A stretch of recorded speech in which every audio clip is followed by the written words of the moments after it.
So crash! A large explosion rocks the Parrot. In the cockpit, Kira was slamming down on the hyperspace control after Isa had punched in the coordinates for.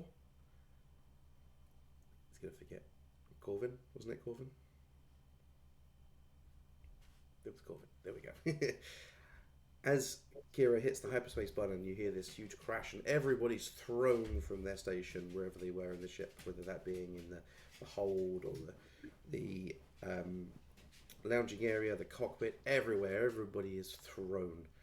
Kira, when you open your eyes, you see the blue of hyperspace. This is you being in the cockpit. You see the blue of hyperspace. But it's not like it normally looks. You see, you're going through hyperspace, but you're rotating. There's a picture of the ship floor plan in the chat. You are rotating, so spinning in the hyperspace blue. Being a pilot, you know this is absolutely awful position to be in. As you sort of come round, and Isa is also in the cockpit at this point, you're hearing alarms screaming everywhere. And as we know, Spanners did a fantastic job of repairing the ship. However, there's still buttons and lights that people don't really know what they are. You manage to just sort of try and get to the controls and try and resolve something, see what's going on. You know, you're spinning, this is, you know, that's really bad for hyperspace. And then you hear another alarm go off, and all of a sudden you're thrown forward as the ship decelerates into hyperspace, out of hyperspace into normal space, and you're still spinning just before the lights go out and the power kills. You manage to look at the computer system, and you manage to get the following report. Number 1, hyperspace, hull breach in the freight loading area. Number 2, hull breach in the engine room. Number 3, life support systems, electrical surge, failure in the cargo bay. Engine number 2, damaged. Hyperdrive backup offline. Weapon systems offline. Shields offline. Leaking fuel system, location engine room. Comm systems offline, internal and external. Electrical surge.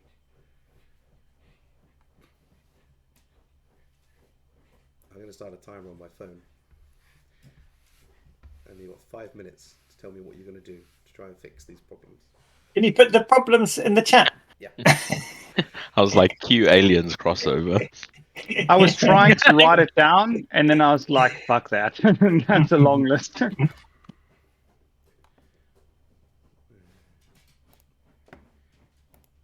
me know when you've read them all, and then I will start the timer.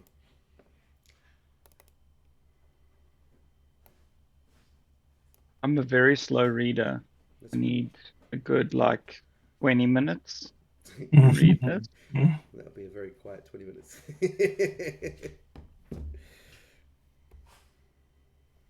It's just the top 3. Spanners would be saying, we must deal with the hull breach and the life support systems first. What Spanners would be suggesting. Yes. Where are you in the show? Lynn. I had I think Dan was asking you where you are on the ship.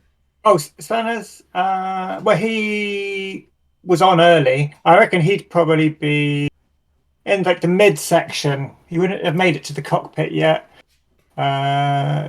Mid-section. Does that work? I mean, I would like to be conveniently say, oh, I'm near the engine room. I'm near the engine room. Let's go with that. Spanners is near the engine room. Okay. So wait, sorry, who knows this information? Because there's no comms, right? Currently, So we don't. Isa and Kira are the only people to know this information. Okay. But We've got to tell everyone that the ship's fucked. I think Isa, I'll go and tell everyone the ship's fucked.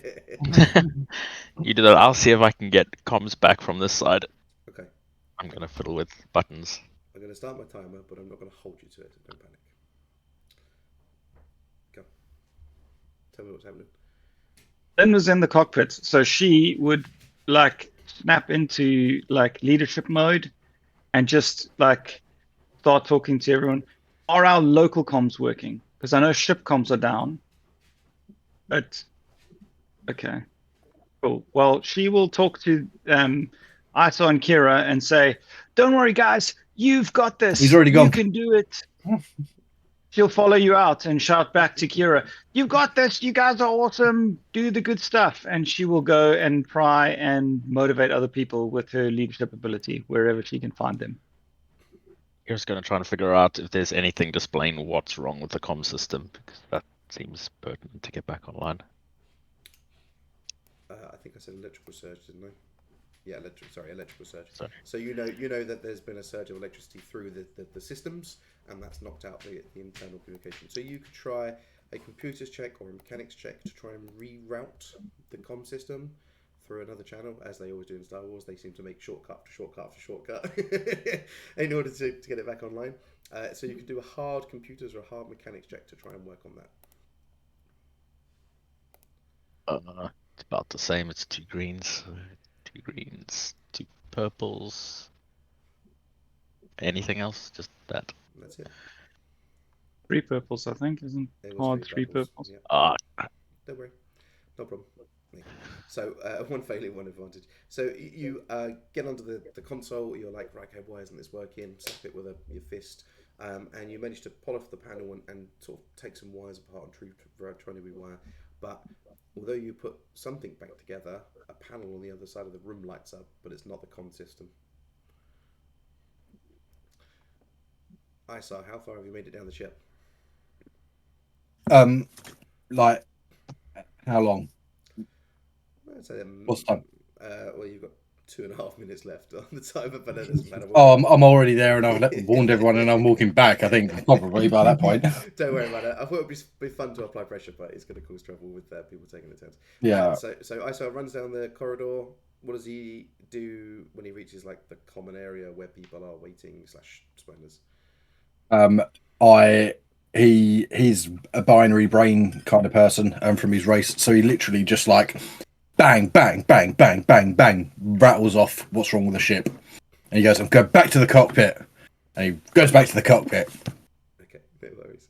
So Right, I guess that's when Spanos would say, "We must deal with the hull breach first and the life support systems. I will deal with the engine room." And then he's going to put on a spacesuit and grab a welder, and he's going to go out to fix the breach on the engine room. Okay, so Hull. it's going to take a moment to put the suit on and grab the bits you needed. So let's Yes. just quickly ask what in the common room where I saw, I'm going to call it the common room, there's no common room in this ship, but anyway, where I saw ran and shouted out blah blah blah blah. I assume that Thaddeus was probably Orin and Trasic, and Clack, clack. that's the one.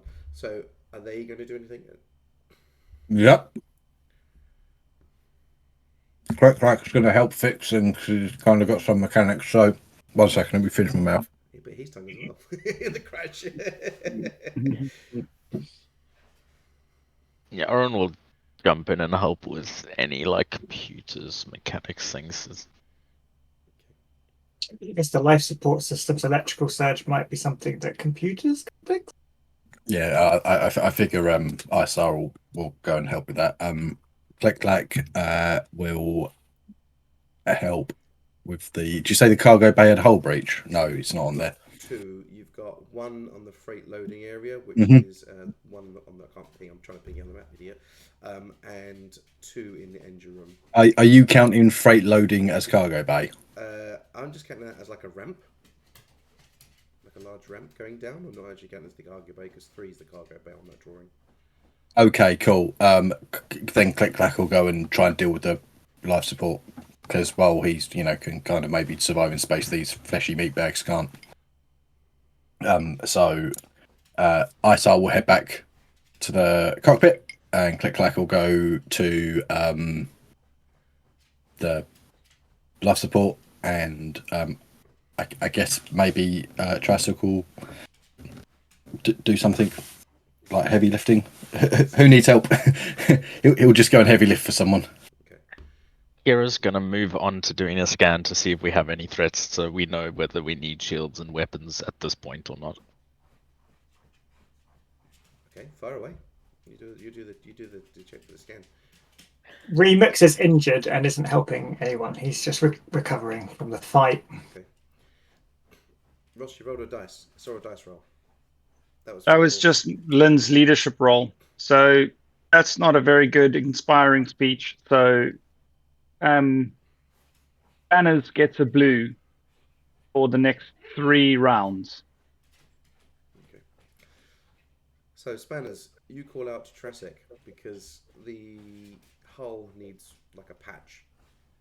It's kind of light in space, but you know you need help. So Tresic can grab a spacesuit and help you guys. Now the hull breaches that have happened, one in the engine room, which is also where the leak is, and one on the cargo loading area. You only have enough to fix one of these situations. Not enough material around that you can fix one of the situations. The other one will have to be solved in a different matter. I got that. I can do that with a perk that I've got. Okay. So there's only enough material to fix one breach. Yes. Okay, then in that case, Spanners would give. Is it Tresic who's helping with this? Spanners would give Tresic the patch, the one patch that he's got, one alloy plate, and hands him a welder and says, "I do hope you know what you're doing with this. Good luck." The hole's over there. And he'll send him to do the freight one with the proper equipment, and he will do his botch job on the engine room. He's that confident that he can do it. Okay. Let's Do you want me do- to describe what I'm doing? You can describe what you're doing and then roll me some checks to fix it, and then Nick, if you're doing a mechanics check to try and weld this thing. But you've been given a load of material, so I think you can have a blue die for being given the right stuff. Andrew, you go to the console and it's flickering as they do with electrical surges, and you tap it to see if there's anything around you. The only thing you get is that you're close to a celestial body, Corvin, which was the direction that Isa had punched. You're reasonably close to there, but there's nothing around you in terms of danger at the moment. Always at the end. Chip, are you going to stop that? Thank you. Okay, who's going first? Gonna roll some dice. Go for it. How difficult is Triassic's bullshit job? So as you step into the engine room, I presume you've gone into the engine room, is that right? No, it Oh, was you're going outside, is that right? Out the the ship. cargo loading thing. Okay. Headlining. Internally or externally? Internally. Okay. So as you come closer to the cargo freight area, you can sort of, I do it in movies, that you can feel the air and vapor and whatever being sucked out of this hole that's in there. It's a pretty big hole, but you're confident that the patch you've been given, if you put it in right, is going to be able to hold it. You don't think the door will be able to open again without this patch being removed when you land, but you'll be able to patch the atmosphere. It's going to be a hard mechanics check, please, sir, but you can have a blue because you were given the right tools. Can I have a blue for the fact that I did it inside, so it'll, the vacuum will suck the plate on? Yeah, sure. Because I've only got 2 greens otherwise. He fucked it up anyway. So you get down. Maybe you're not used to this welder or something like that. You're used to just stabbing things or whatever. So you get the plate in position, and I'm going to give you the advantages is that you've got it in the right spot, but maybe you haven't quite got the welds right, so it's still sucking vacuum into maybe gaps and bits and pieces. I don't know how that works. It's not science fiction, you know. Right, come on, Spanners. Tell me what you're up to. You're in the engine room, right? So I'm on the outside of the ship where the engine room is. I'm tethered, so I'm not going to fly off. Me to tell you what you see when you go outside of the ship. Okay, I go outside of the ship. What do I see, Dan? Okay, you see an engine completely fucked, spluttering. You see fuel coming out of the hole of the engine room. So you can see like liquids pouring out of the gap that you're about to seal. Looking into the engine rooms, you can just see electrical surges all over the place. You know, this has been hit and quite heavily damaged. Wow. Okay. Serious shit. And I can't use comms to speak to anybody, so I'm just gonna have to remember that information. Okay. So I need to patch the hole, and I don't have any more alloy panels, so I'm going to use my perk Redundant Systems. Once per session, you may make a redundant systems check. Make an easy mechanics check to harvest components from a functioning device to repair a broken one without breaking the first device. It's not exactly a device, but here's how I'm going to try and persuade you. I'm going to take a cosmetic bit of the ship. So let's say it's got like a decorative fin or wing. You know, sometimes I like a spoiler. It doesn't necessarily do anything on a car. It's just meant to look good. In most cases, in some cases, I'm going to take a bit of metal that's cosmetic off from another section of the ship and use that to patch the broken bit. I give you a counter argument. You can use parts of this broken engine if you like to try and patch it. Your expert eye will tell you you haven't got the stuff to fix this in space. No, I just want to stop the leak. No, I meant the engine. The physical engine is that fucked. You know you haven't got the parts to fix that engine. Okay, So you can cannibalize that if you wish. I see. To cannibalize the engine to fix the hole, but then we don't have an engine.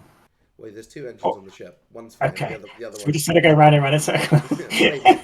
That's why you need to spend. I'll do that. Let's say perhaps the engine, the metal that seals the engine, is the only metal that's The robust cowling. enough. Yeah, that is the only metal I can think of that's nearby that's strong enough to patch that gap. So you're right. I have to cannibalize a bit of the engine to patch the gap. Only Okay. the outer shell. The but it was just Got it. what you could see. Okay, easy's one purple, yeah? Easy as one purple, yeah. So that's a success. So I've managed to take the part. Mhm. And then that shouldn't count as actually fixing the hole because that's just an easy check to I'd like to give you cannibalize. a hard check with a black dice for repairing the hull because there's liquids and stuff coming at you, which would obviously cause a bit of trouble trying to Mm. seal it. Okay. Well, thankfully, I have the gearhead perk, Yep. which means I can remove one black per rank of gearhead from mechanics checks. How many ranks have you got? 2. All right, add 4 then. Sorry. Go ahead. Cool. And do you get a blue from your previous check? The advantage from your previous It check. has a blue from you. That's true, but he can have a blue from his advantage from his previous He check. could, yeah. Could. Great. 4 yellows, 2 blues against you said 3 Three purple. Good on. Oh, that's patched. Or can I use the triumph in some interesting fashion, or is that You tell me. You can use it however you wish.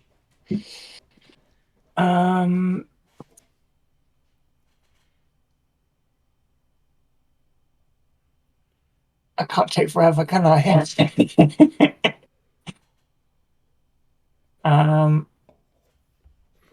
you know what, can I pass it on? Can I pass on? Well, the triumph can count as 2 advantage. So if you just want to be quick and easy, you could just cancel those threats out with 2 advantage, just for expediency if you want.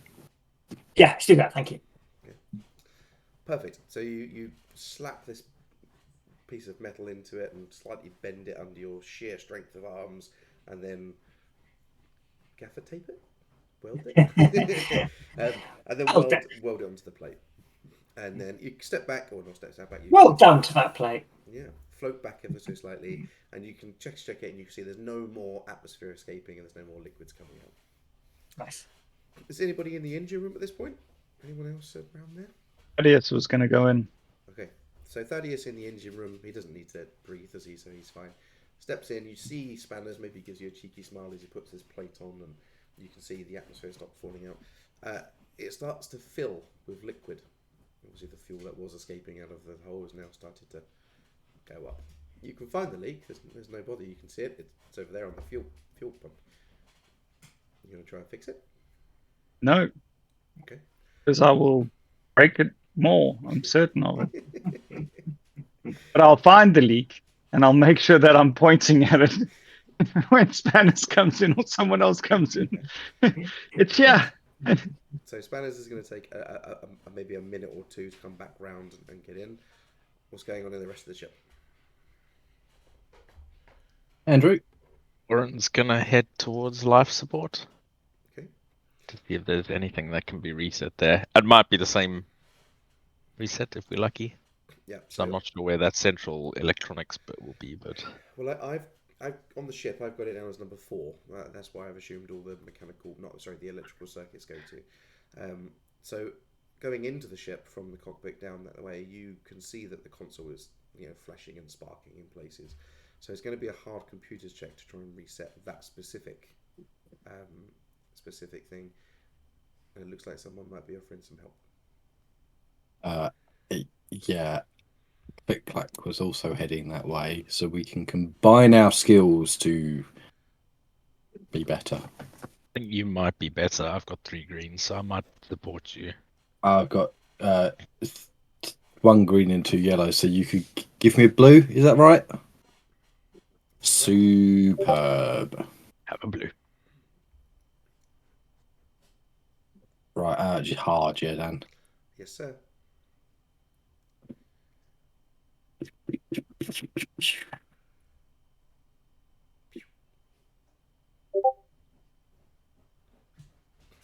Success with some threat.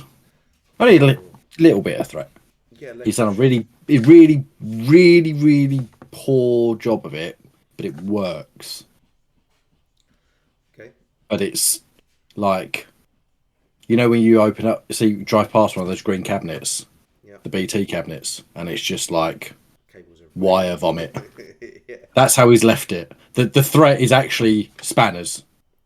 He's gonna whack you when he sees it. No worries. Okay, so the life support sort of flickers back on, and you can see that it's pumping air and everything else now. The electrical systems are still kind of flickering a little bit. It's still like it's like on half emergency power. Who's next? Does that restore Air comms? tastes Or not? funny. Pardon? Did that restore the comms or not? No. It wasn't enough to restore the comms. But you can try the comms again. Oren can try the comms if he wants. Yeah. I was going down. Oh, I saw Scan as well. Okay. Well, between the two of you, someone could do the comms. Asos, the computer guru. Does Ori want to give me some blues? Yes. Indeed. So I'm actually not going to let you have the aggro with spanners. I'm going to give you a black die on this check because you've got the cable cupboard open and probably made a bit of a mess in your panic to try and get the life systems on. There still might be character aggro from spanners, but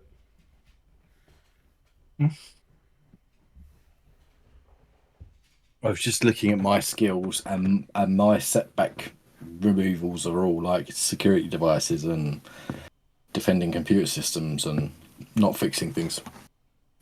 Normally, ISR's breaking into things, not fixing things. This is not. Oren's also very good at bypassing security and breaking codes. He's also got creative killer, so if there was anybody nearby, we could probably strangle them to death with the security systems. So all we've got to do is basically go at this like we're hacking into it, not fixing it. We're hacking a solution rather than fixing a fault. So I can get all of how difficult? Sorry. it's going to be hard again. Yeah. I imagine you actually just going, this old system's obsolete, let's make a new one. We're actually trying to upgrade. Okay, 1 second. Black, hard, green, 3 yellow, skadoosh. Okay, nice. Loads of threat. So you fix the comm system. So in everybody's earpieces, maybe people are whistling to themselves while they're working or having a panic attack and their lights, whatever. And all of a sudden it comes back on, and you all hear each other. And it's just going, just in the background constantly. I can't hear you. We Your can't notes are Oh, playing. the sound cancelling on my microphone's doing a really good job there. It's just a constant low pitched like whine, like. I thought it was Frozen. I thought you were trolling. I thought you were going like, Okay, so you fix the comm system, it comes back on. Everybody, like I said, there's everybody either talking to themselves or panicking or whistling while they're doing the work, and it comes back on. It's all a bit deafening. In the cockpit, the system comes back on for Kira because she's in the cockpit with Lynn, I believe, at the moment. The comm system comes back on, and you can hear the internal comms going off like this. The threats, your external channels or external saved comm channels are all lost. So if you were going to comm Captain Soul, for example, his number, gone. So your phone book is empty. That's harsh. It's harsh. We're going to be saying quite often, "New phone, who dis?" as like our standard response to hails. Oh, we should just do that to Soul anyway. They might be dead. No idea. Right, what's next? Spanish will say on comms, I fixed my breach. I'm on my way in. I'm going to head to the engine room. See if I can fix the leak from the inside. Is that what you call it these days? Captain Thaddeus might report that he might not say it. But Professor Thaddeus, he's not captain. Yes. Captain Thaddeus, the president, might report that the liquid fillage is roughly ankle deep for an average human. I'll bring my Sounds like boots. something he would say. Lynn will start helping and coordinating over comms, just upping morale in general. Okay. What else have you got to fix? Weapon system, shield system, hyperdrive, engine 2's beyond repair. Spanners has realised it was almost dead and took some pieces. Well, not important pieces, but took a piece. So the only thing you've got left is the leaking fuel system. Is that right? The critical thing, yes.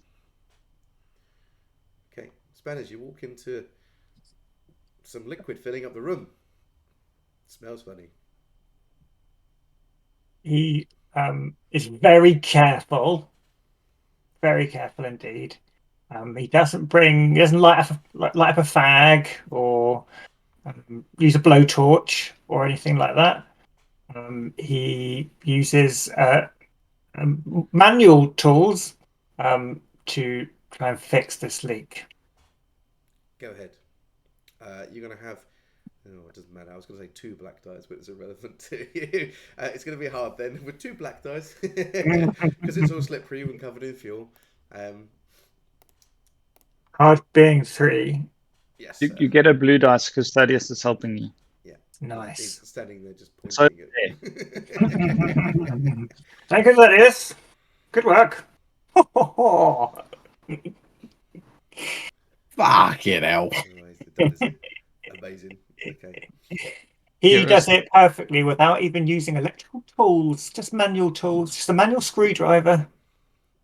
Okay. And a clamp. And a piece of cloth.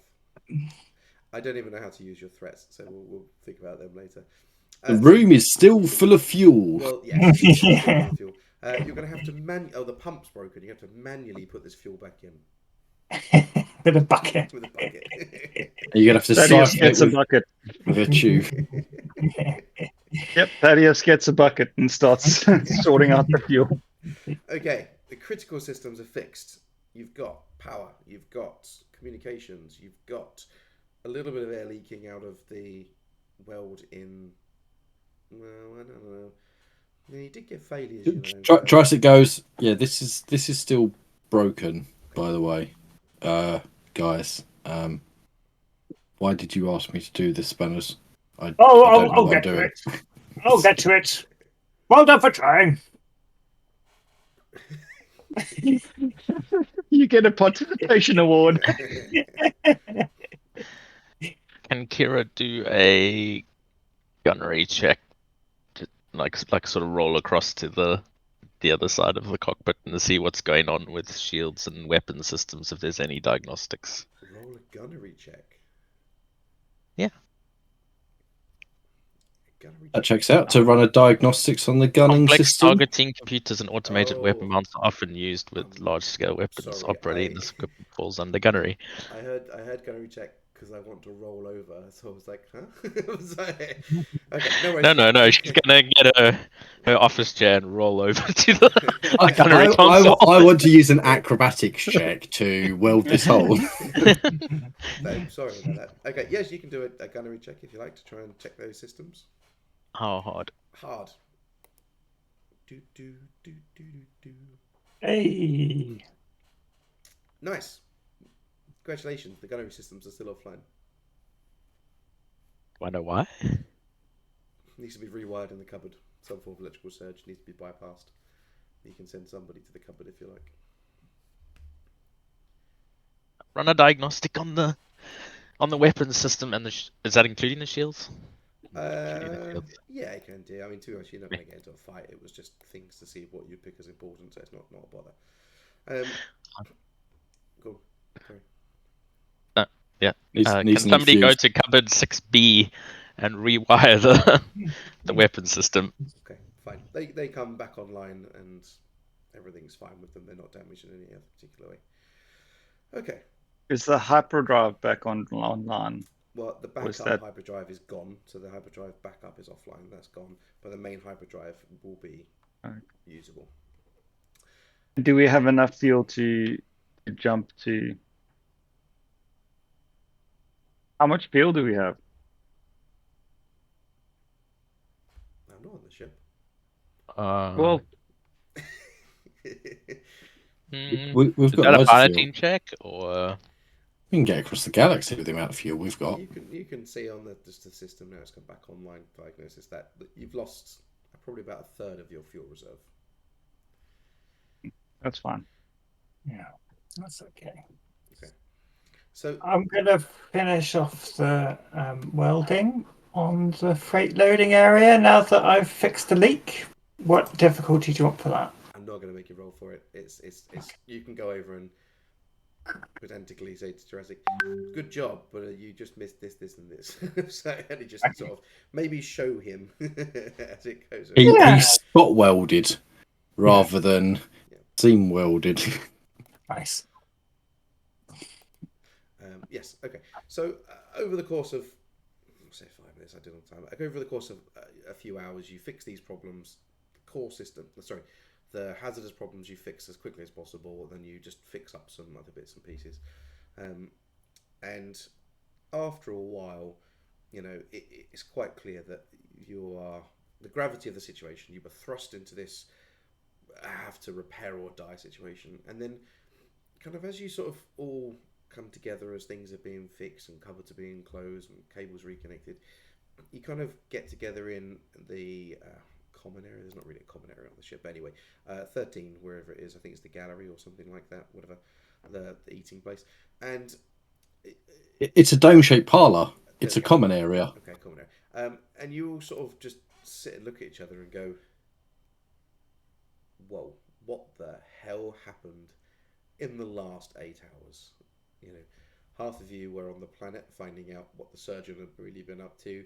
The other half turned back up with stolen data, which you still have stolen data from Lothal, into the middle of a giant space battle, then onto the planet to save the other guys.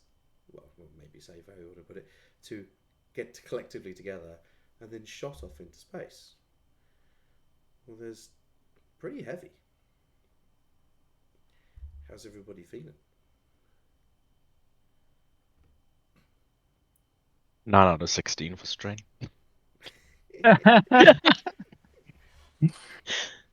Yeah, pretty stressed, I would say. Like Strain is mental fortitude, so that's pretty stressed, pretty tired, pretty. Remix has got 12 out of 13 strain. Probably also pretty hungry because probably haven't had a chance to eat or anything in these 8 hours. We've just been rushing to fix all the things. I can help with that. I'll make some noodles and some blue milk. Sorry, I didn't help with the repairs. I was a bit scared. You see, Dr. Emmett Brown's been on the ship the whole time with you guys. Don't worry, darling. Everyone has their expertise. Those noodles better be excellent, though. Don't burn them, don't burn them, don't burn them. And he goes off to make drinks and some food for you guys. So, what happened on Taris? We only got a garbled message. Your team got a garbled message while we were coming back on the Lambda.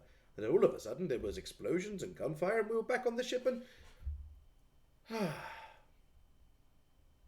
Are those noodles coming, Dr. Beige? They're coming. Bye. He's in the kitchen in the parlour. We're sat in the kitchen. Yeah. He'll go over and just start humming gently to himself while we can see him doing noodles and bits and pieces. I imagine that Spanners, Len, and Orin, was it? What will relay our horrendous discovery in detail? Or would we hold anything? Why would we? Yeah.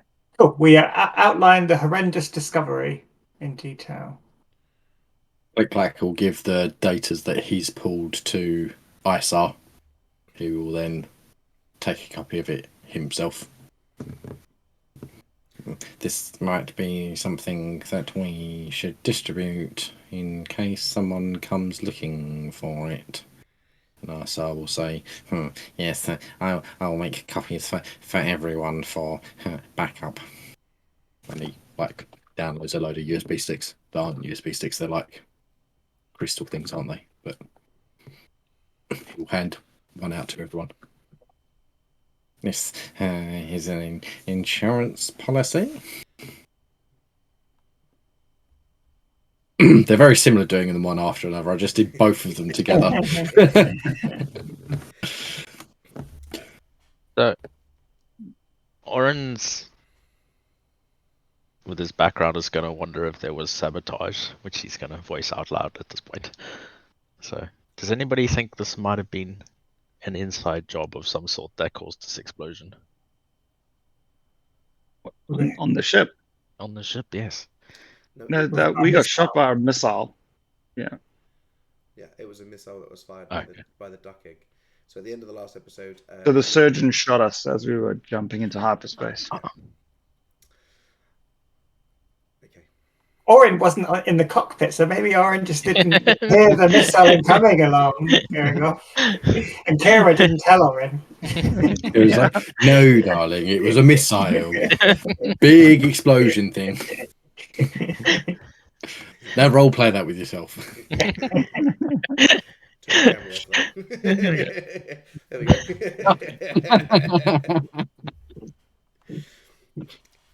So throughout your report, sorry, Ross, Thaddeus, not Thaddeus, I'm looking at you, Ross, as well. Dr. Beige will bring out the noodles, and at bits of information he'll go, and then carry on walking when he looks at Lynn's face, because he's clearly not welcome with the conversation.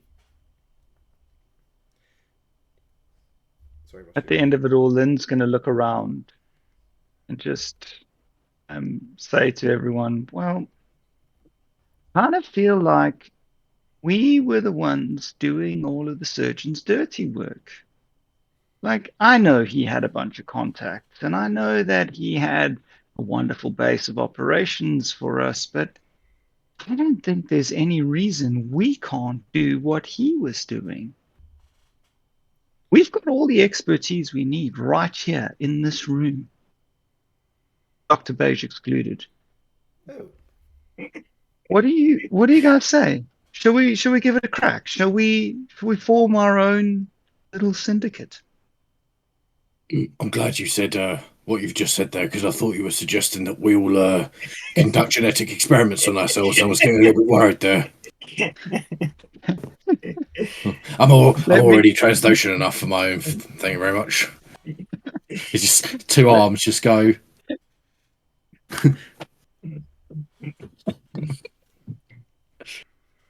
Spanners will say, I don't know about the rest of you, but I feel terrible that I was party to such horrendous behavior. I feel like I need to do some good to correct my conscience. I think we owe the universe some good deeds. I think we should try and fulfill that duty. I 100% agree, and I just have to make sure that I'm specific about this. When I say we do what the surgeon did, I don't mean we go evil and murder things and trap young children and experiment on them. And we rescued those children to give them a better life. And close to give them a better life. And he took advantage of that, and it's unforgivable. So I agree with you, Spanners. We need to put right what we helped make wrong, but we also need to make sure we succeed, which might mean we have to do some things like killing people. We are no stranger to erring the exercise of ethics. We get paid to do jobs, and we do them. I don't think morally we have too much compass to rely on, for we are not exactly those mystical protectors of old. We do what we are paid to do within some reason. You're absolutely right, but now we will be picking our jobs, and we will be in charge of what we do.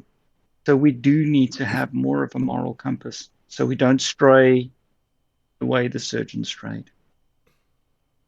We walk the path of the bounty hunter again, then, or the mercenary, rather than slaved to one employ. Freelance. Wrong voice. Freelance. I think that is. Oren's gonna pitch and say, my life's goal is to find my daughter. So as long as we can keep that alongside the other missions, I would like to find her and cure her of her rare genetic disease. And this is why I was working with the surgeon on the medical side of things. So it would be good if some of our missions would be to follow similar lines. I only laughed because Ross's daughter came in. I only want to. It's like a cutscene. I want to save my daughter. Rubbing salt in the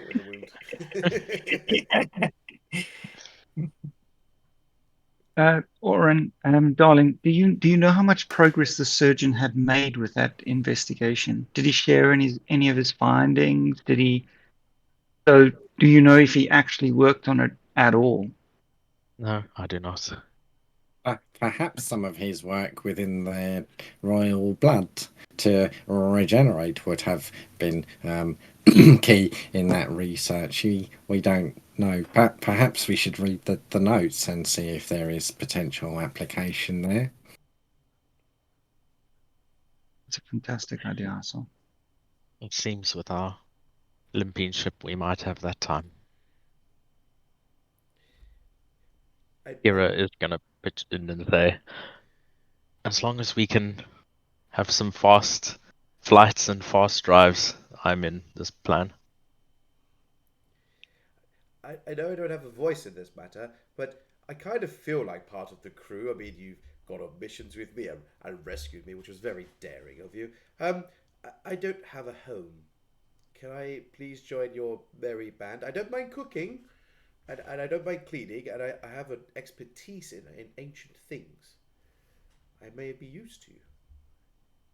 Remix will finally speak up for the first time, and he just says, he stays. Lynn will just nod. That's the end of it. But he goes in the box if he doesn't behave. Not again. He puts the lotion on his skin or it gets the hose again. So you guys talk for a while, about your plan and how you're feeling and mopping up wounds and. After a short while, you hear a ping on a communication device, an external ping, and you load it up and it's the HoloNet. And it's Blue phone, who does? Yeah, it's just a news report. You hear a holo thing pop up and it says breaking news, and it's a picture of the battle or a vid of the battle above Taris. You can see the two ships going at each other, and the headlines read: "Mother tackles Imperial cruiser. Surgeon, what a villain!" And there's like a whole little report of how he's a villain. And you see the holovid as it goes through. You see the surgeon. You see your ship. You see the surgeon ship come through and actually disable both of the cruisers from its arsenal, and then shoot off into the galaxy. You then look up the following important information, and it states that all of the surgeon's businesses have been seized by the Empire for investigative purposes. And there's bounties are out on all of known associates. Obviously, you guys already knew this information. All known associates of the surgeon, the duck egg, and the surgeon himself. And a video pops up that is received. You know when people send videos into the news center, and the newscaster says, "Hey, we received this video from the surgeon. Very taunting, you see." And it plays the picture of the surgeon. You guys only saw him from a bit of a distance, unless you've met him personally, which is only one of you met him personally, I think. So you see this video, and you actually see him for the first time close up. And it reads a message: "Citizens of the galaxy, to achieve perfection, sacrifices have had to be made, and I have made those sacrifices. The dominance of the Empire and the resilience of the rebel forces are trivial to the aspirations of perfection. I shall remake the galaxy in my image.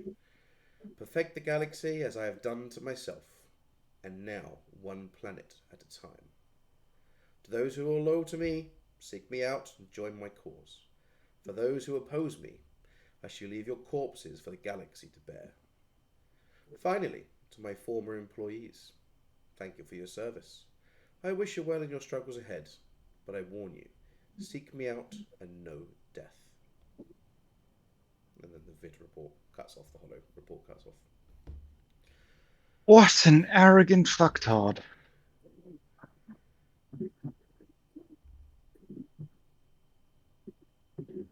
What do you think happened to the children that we found in the lab? We left them there. The holovid said that his businesses had been seized. Do you think they found a secret lab?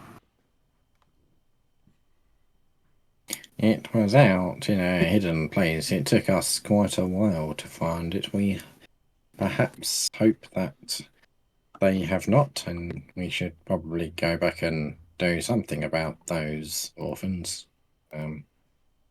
Yeah. Be difficult for us to return to the scene of the crime, but I think it's the morally right thing to do. Maybe once we get full comms back, I could put something on a back channel so that it's found by somebody other than us. Speaking of back channel, We could post a job for someone else to do that. Good indeed. Speaking of back channels, you all sit in this room, and Lynn's communicator goes off, and she gets up and leaves the room, and comes back in a minute or two later. You will never guess who that was. Was it Joan? How did you know? No, it was Baron von Skeeler. Oh, well, you said we'd never guess, so I just thought I'd take a guess. Well, I thought you'd at least try, but I never did. mind. It turns out he's got a job for us. Might be an interesting way to make the Is money. it a job for you, for him? He wishes. No, it's we need to remove some unwanted locals from some of his newly acquired lands. The problem is The job expires in 3 days, 3 or 4 days, and it's on Mos Espa. Pay 6,500 credits. Who are Credits we're gonna these? get anywhere else, and we're gonna need credits to fix the ship.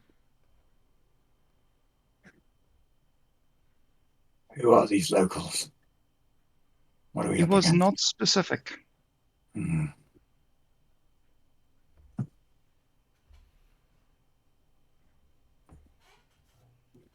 If we're interested, we can reply. Like I don't want to lead the guy on. So if we're not interested, I'm not going to reply at all.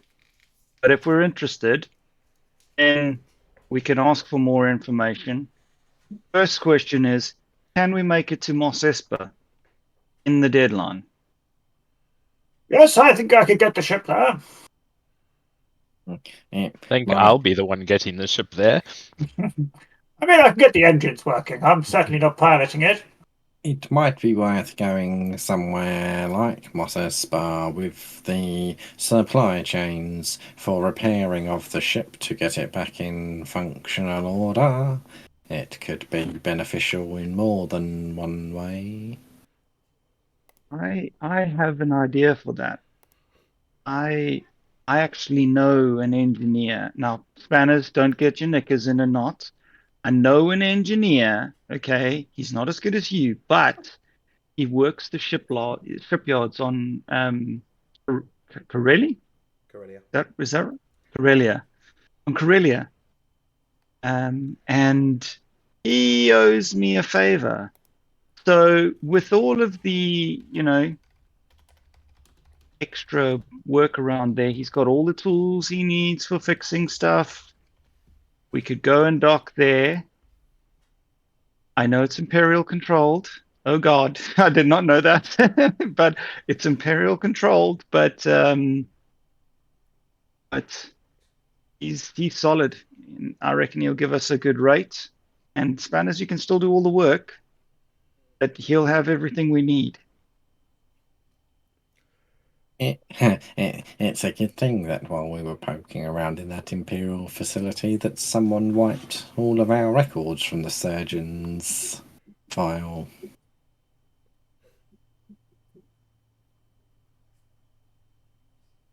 Well done, Isol.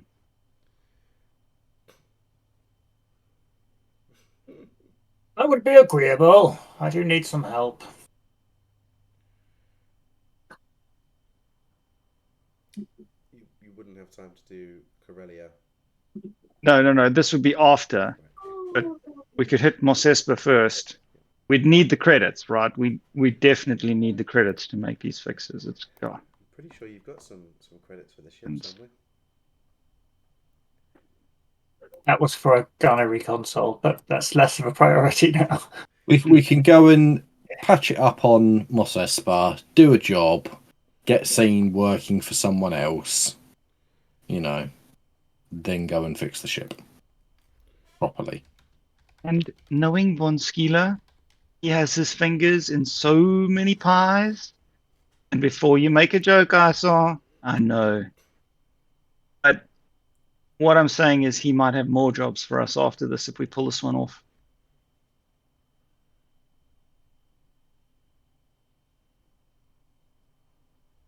That's what I was getting at. Oh, right. He offered the hookup. Sorry, big Yeah. It's got jobs for Lynn to pull off. I told you, he wishes. So do you, by the looks of things. I don't blame you. So, Mos Espa, is it any more noodles before we go? I assume we're going right away. Unless The noodle's good. Yes. Okay. Am I rolling for them? No. They are just good. Look for dark side point. Actually, you do need to roll those in a second. They are good. They are. You've been stressed and tired, and they're comfort food.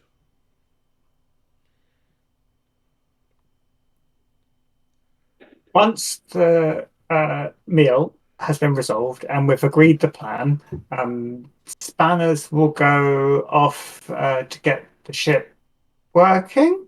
But Remix will say to Isar, I need some help. I need you to bring up everything that you found out about that entity that I fought. I can do that for you, big guy. And he just starts tapping away. He writes out these like little query. And he goes, "Oh, this should get us everything." Did you have a name for him? Yes. Patient 98. I remembered. And he pulls up, and these are all there, and I don't know, like NFCs them onto. He goes to do it onto his data. He goes, "Have you got your data?" He just turns his data pad around and just gives it to. I know that. Now, you be careful with that. So you find some files in the stolen data from the lab, not stolen data, the pilfered data from the lab.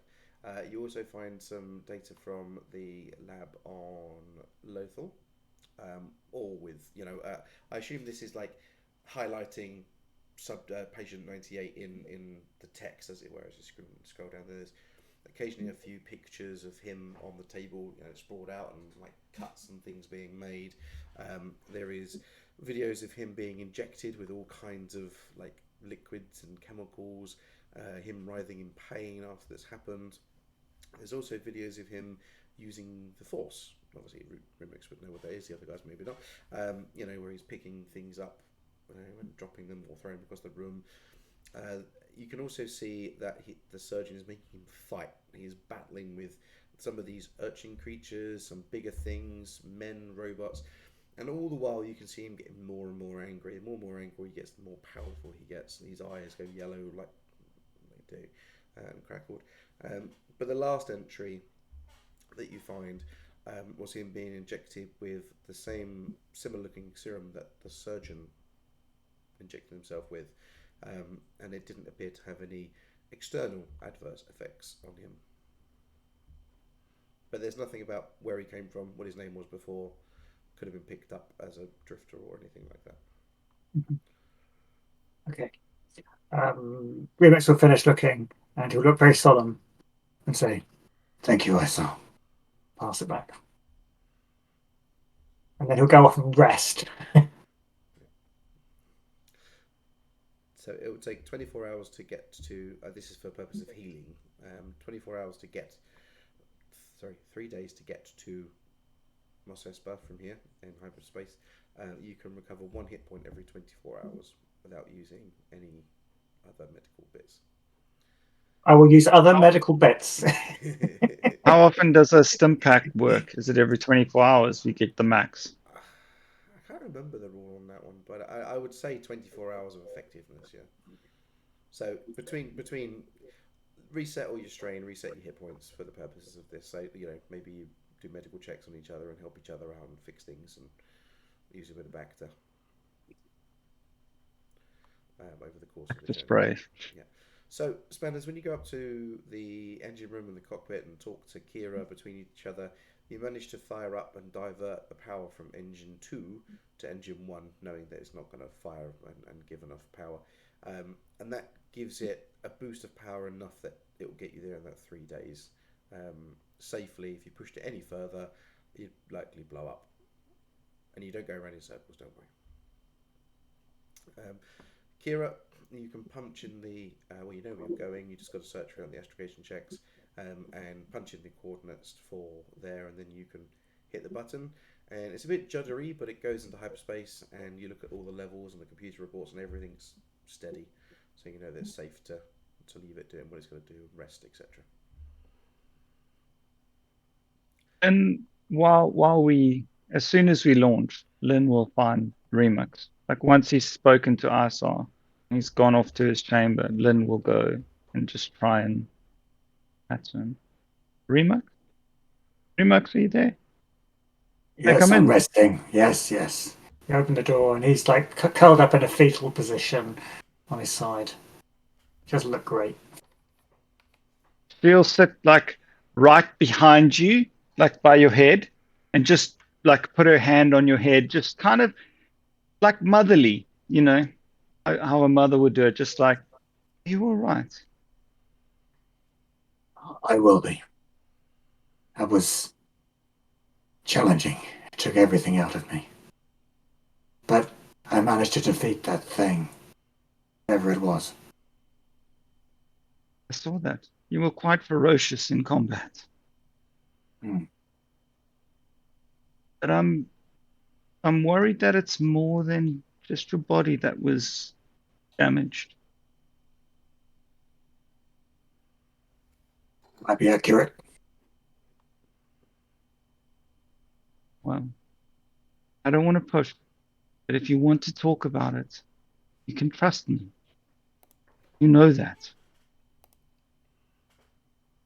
Remix will open up to Lynn in private and say that he feels torn in two different directions, and he will finally unveil his secret to Lynn, that he's received two different bits of training in his life. On Dathomir, he lived in a tribe, and he was exposed to the sisters, the Night Sisters of Dathomir, and he had a very dark upbringing. But then he met a Jedi, and he was trained by an exiled Jedi for some time. And he tries to keep hold of the good, and he tries to remember all of the training that this exiled Jedi taught him. But he feels his sort of carnal, dark urges sometimes taking control. So he tells Lynn everything about this internal fight that he has between wanting to follow the Jedi teachings of his friend and former Jedi Master, and also his ferocious, feral upbringing. He won't say what happened to his master, just that he lost his master that he was training him. He opens up all of that to Lynn. That is incredibly difficult. I never realized that every moment you lived was like walking a knife edge. I'm not sure that I can help you, but if you need help, ask me. Thank you, then.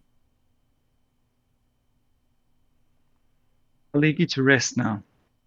Thank you for sharing. Thank you for listening. Ask me about my past sometime too. I will. Once I've rested. All right. Richard, And she'll leave. add 2 points to the light side. Oh, nice.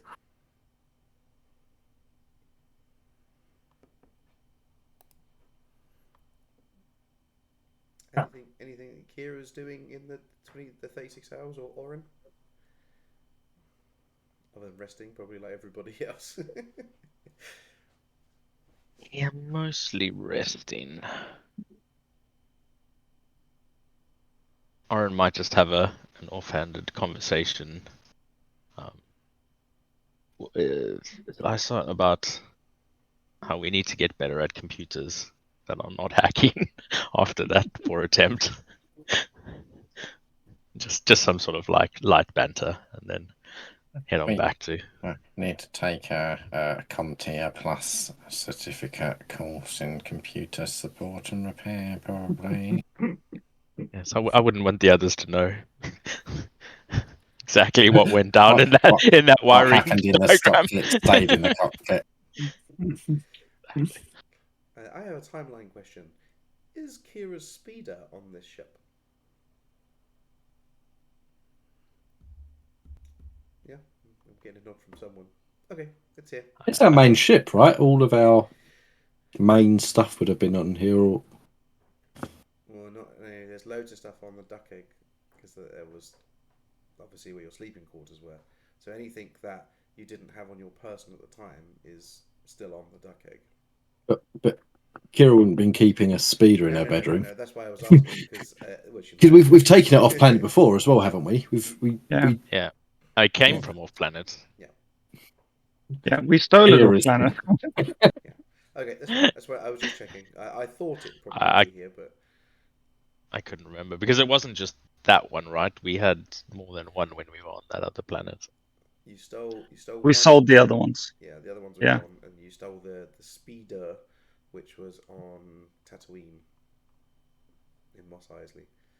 The one that you pimped out and did all the Fast and Furious moves on, and then ran away bravely. Yeah. Oh no, actually you didn't. No, you didn't because No, you we s- didn't, because that was Baron von Skila got us off planet there. Yeah, so the speeder wasn't there because Captain Soul dropped you there, and then when it all went to pot, he took off and left. So the speeder, so there is no speeder on this. Okay, no worries. Sorry, dash your dream.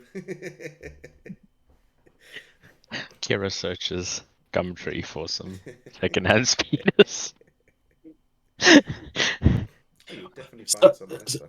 Lightly stolen and modified. Nice. They're definitely Lynn, fun. as soon as we've all decided that we're going to go to Mos Espa, Lynn will notify the Baron that we are coming, but we want more info, like specifically the new lands he's acquired.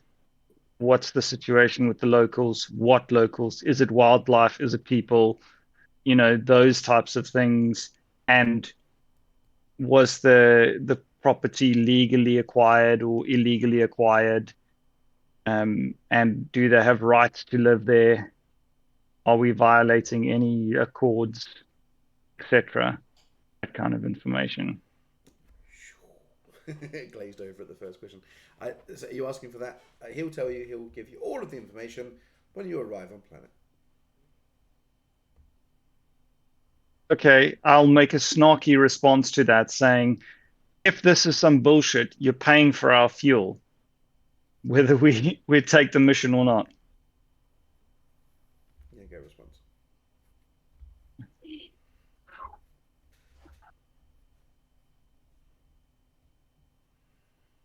Any more players? Should we take a Go for it. a bio?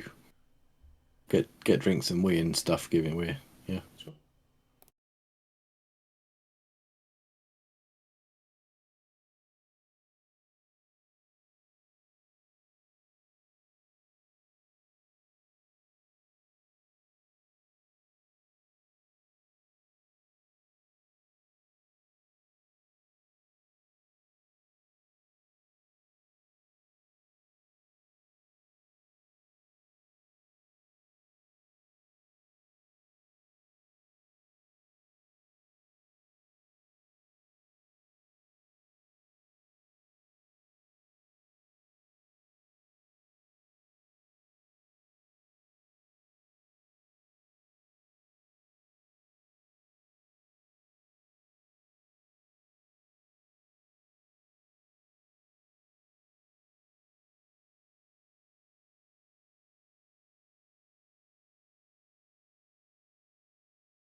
will reciprocate and open up with Remix and explain that her father is a notorious crime lord, and she always loved that life. Like she's been good at it from a young age, and she got involved doing all that work.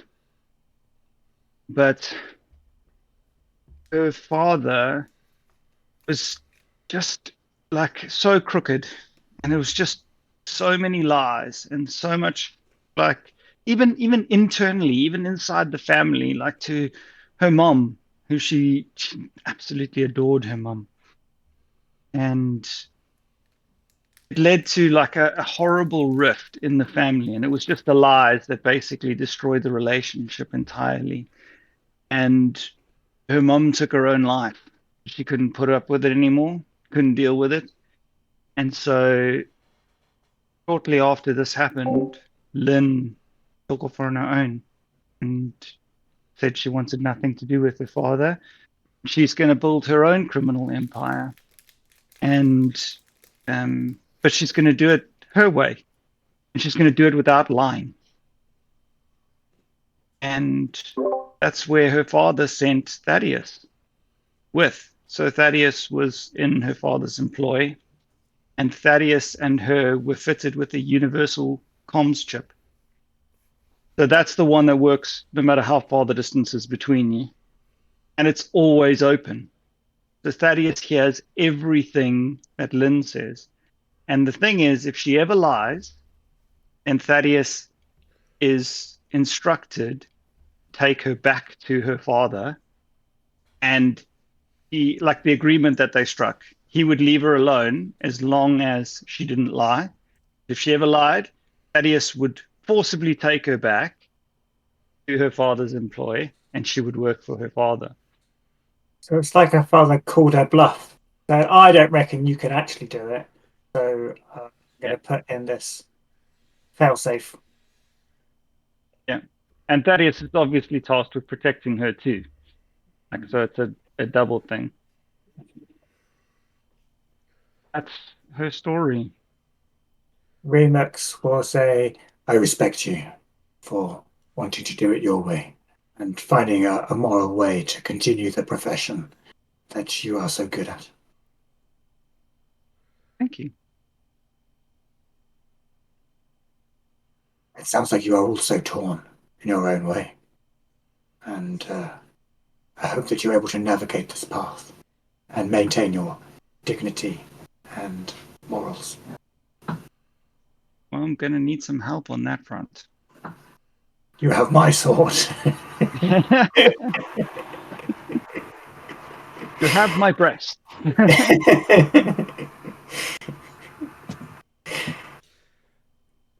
Lynn's only lied 5 times. She hasn't, sorry. I almost did once. I was in conversation and I'd started saying a lie, and I'd just like, wait, no, backtrack quickly. Anything else happening before you arrive above Mos Espa?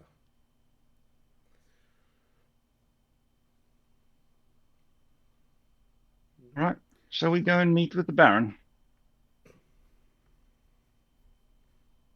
Does the ship come in spluttering? I was going to say, yeah, it's running. All wobbly. So you come out of hyperspace above the planet and go down into Mos Espa, which is actually the town of Mos Espa, not the planet. And you can see the camera, see the ship going, then drop a little bit, and then come back up, and it comes eventually into a landing bay, which the Baron sent the information of to land. And he watches as this sort of like drops down and then drops very heavily into the parking. Is it like when the Razor Crest was fucked and it came into that, like the one with the round pad, and it was just like, oh yeah. But it lands on its legs because they were damaged, so that's fine. And Baron Skiller is in the landing area when you open the door, of which you have to unwield the plate to open the door.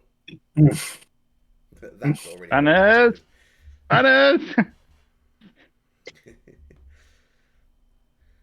Well. looks like you've been in better shape. Oh, come off it! You saw the freaking news past. You know what happened. Of course I don't. I wasn't there. Anyway, would you like some help with this ship? Of course, I know all of the best people in town. It better be. Okay, I didn't damage the ship. I'm willing to help you. He's very antsy. Just protective. That's all. Okay, And rightly so. He's a fantastic mechanic. I don't doubt it with all those arms. If you give the list of parts to that person over there, yeah, not me, over there, then then he'll help you out. He does that. He's already done the list. And he marches over there and starts talking to the pit crew. And the pit crew looks at Baron and he goes, sort of just gestured, yep, go ahead. So, He doesn't know how much it's going to cost to get all that shit. you don't know how much it's going to cost. So, should we go for a drink and talk about my problem and your, looks like maybe a solution for you guys. But yes, come with me. We'll go grab a drink. Sure. Who will be coming with? I know a fantastic canteen. All of you can come if you wish. I've never met some of you before, but I assume if you're with Lynn, you're good stock. Triassic will actually, as a hired gun, he knows what protocol is for pleasantries. He will actually like introduce himself and shake his hand with a not too firm grip. Not like he's trying to crush his hand, but he's a big fuck off dude. Do your other arms move as well, like when you reach out to shake with one? Nope, they're behaving. I was going to say he was going to reach out. So yeah, he does the shake with Triassic. Ah, good man. Taps you on the wrist. Anybody else coming for a drink? Remux, I'd love it if you came with too. I'll come. Oh, he's a strapping lad, isn't he? He sort of whispers to Jurassic. Kira, Oren? Kira's gonna join, and Oren's gonna slip off and find a CD spy bar somewhere and try and see if there's another side to anything going on this planet. Not a spy bar. Yeah. Okay, I'll deal with Oren in a little bit for you. So Baron goes, "Oh, come with me. We'll get in the speeders and we'll go to the bar. The best bars are away from the port. Don't worry, ship is in good hands."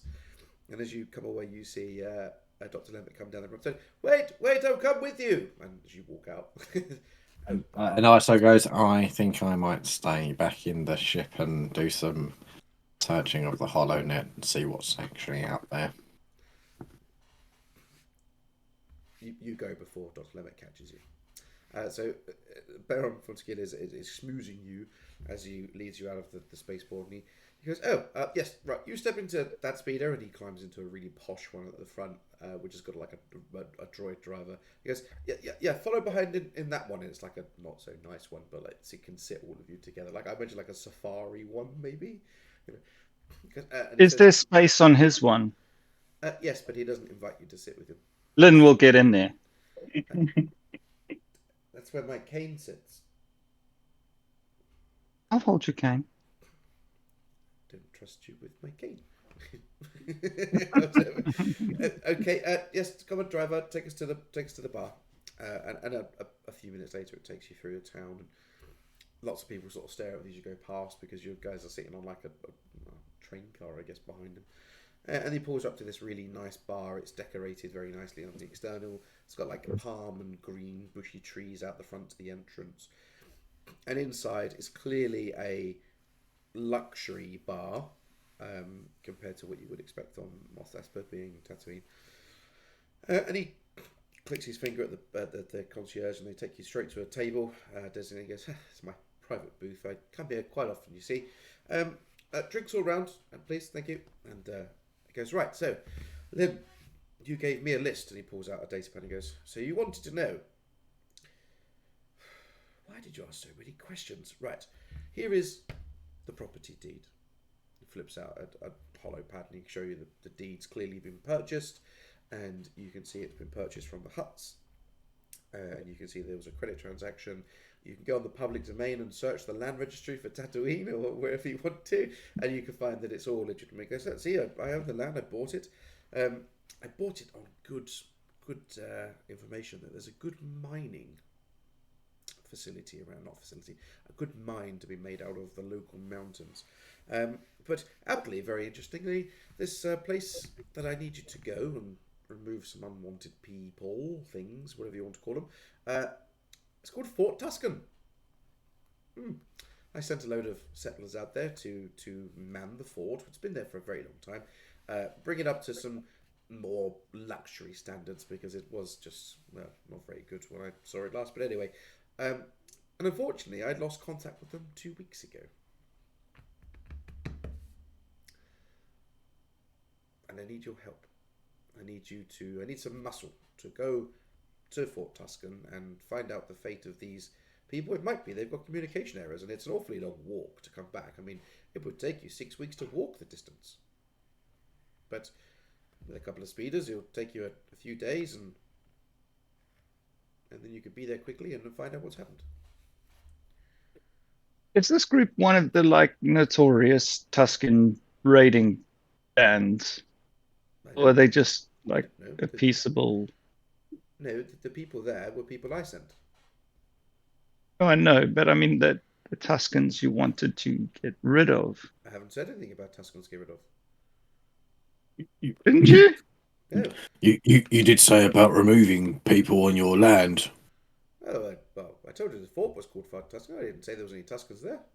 No, in your original communication, you stated that you wished us to remove people from your purchased property.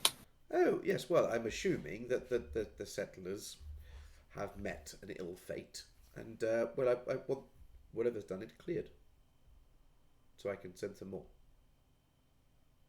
The place is called Fort Tuscan. On top of a large hill. And who normally inhabits that fort? Well, up until 2 weeks ago when I lost communication, my survey team. Before that, no one. It was empty. Why was it created? I'm not a historian. If you know a historian, they might be able to find out for you. When you purchased this property, did you not get a historical data stat on it? Well, I didn't know. Unfortunately, the huts were a little bit loose with the data. Oh, that is to be expected of huts. Isn't that the truth? I can tell that you're trying to talk, Andrew, but you're very also blurry, so you're muted. I was trying to shout at Alexa to turn the lights brighter to see if it would fix the camera. No. So it's a quite simple job, really. I have some speeders that you can borrow unless you've got your own, and you'll need some camping supplies. I'll just need you to go and check whether the survey team's okay. I've got a new radio system to be taken, communication system to be taken out there too. But yeah, it's unfortunately that the huts don't offer any form of security on land they've sold, so they can't get involved. Bad business, they called it.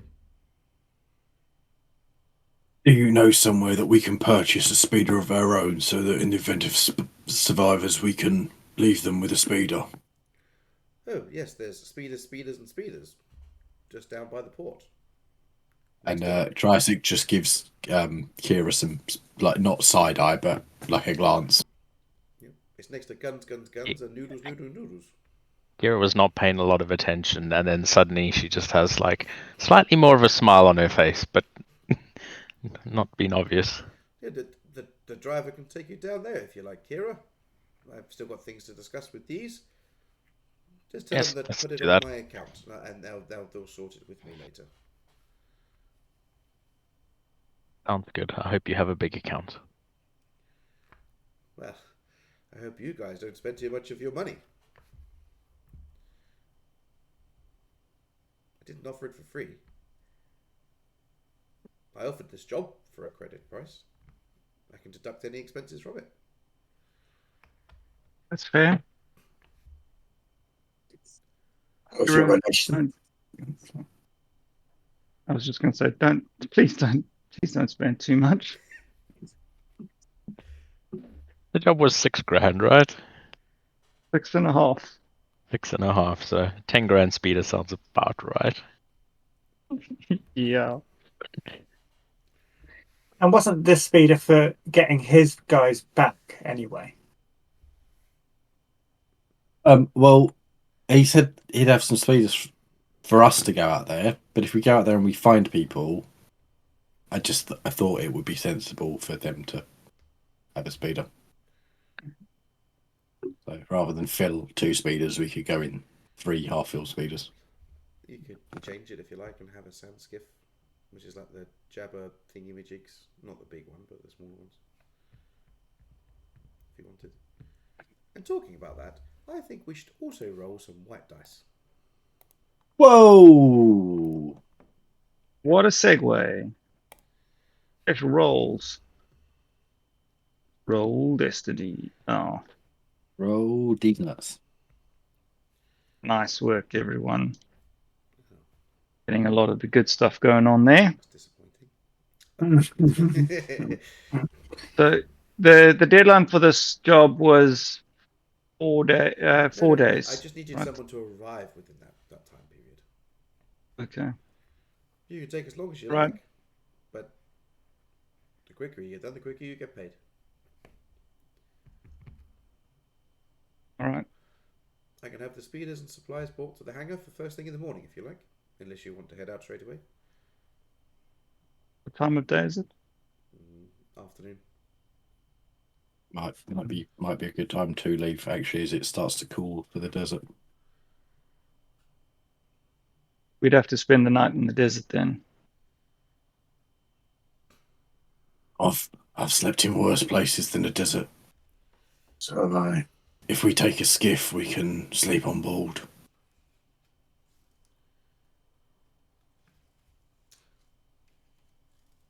Okay. What are the chances that? Oh, sorry, go for it, Richard. I have a question. How's your relationship with the Huts? What's the likelihood that they would sell you land and actually disrupt your ownership of it? Your guess is as good as mine, Rumix. I think that they would be honest businessmen, but they are also crime lords.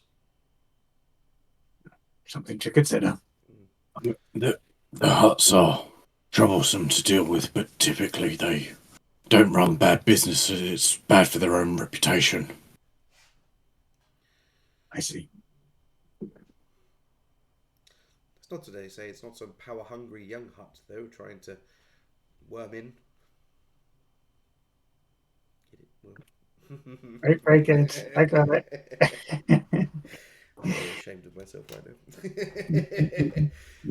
So we have a deal, an agreement.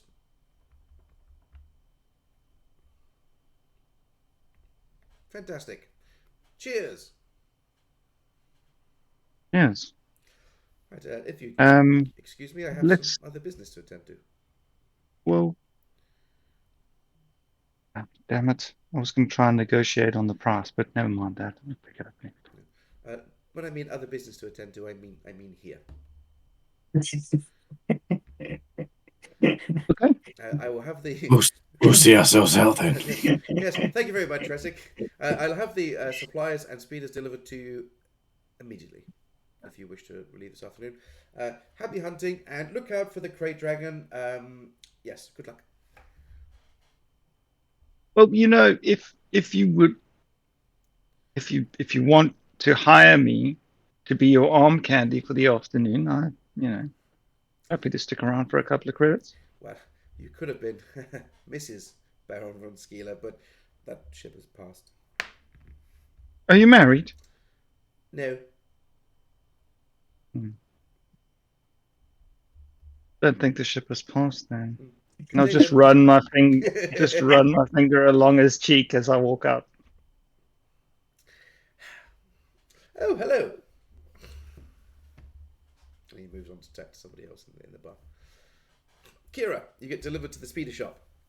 It's called Speeders. Across the road is Guns, and next to that is Noodles.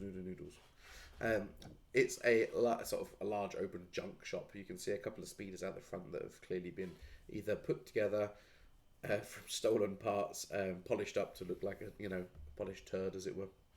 And you walk into the shop and there's like an old, I've forgotten the race what they're called, but they're the two-headed race that do the pod racing, and that's what I forgot what that race is called. And you step in and one head looks at the other one's looking away and goes, "Good afternoon, Speeders, is it?" And the other head turns around and goes, "Oh, customer.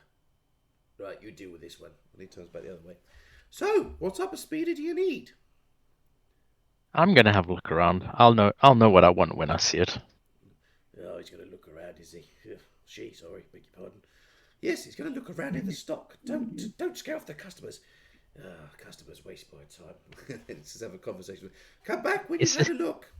And is this all the stock you have? There's no hidden stock. The stock over here is the one that we put together.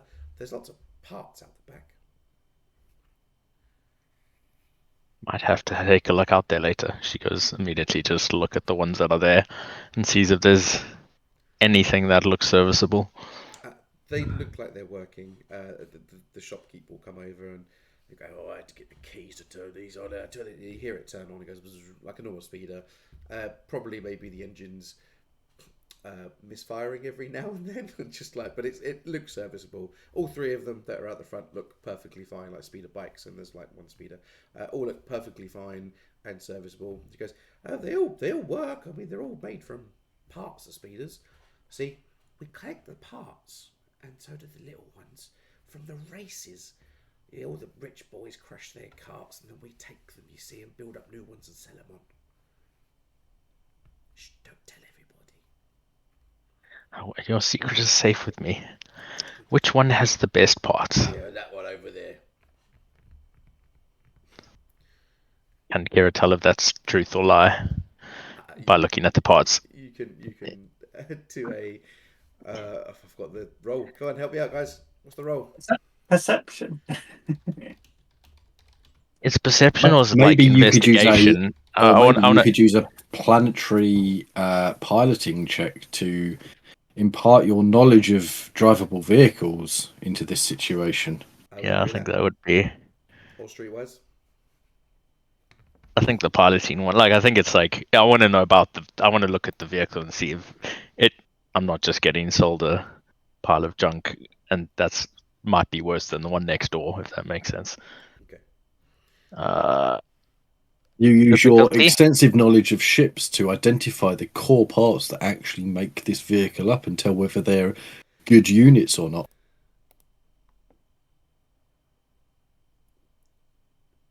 Average. Is what your question was going to be. Gosh. What are you looking at down there? Get away from the stock unless you're going to buy it. And he sort of shoos you away with a broom. You don't get to get a close enough look to see what the parts are. Having not much choice, she will just go with his word this time. The speeder's 500 credits and the speeder bikes down here are 250 each. I thought we agreed that they were 300. Well, we want to get them gone, don't we? Yeah, I don't know.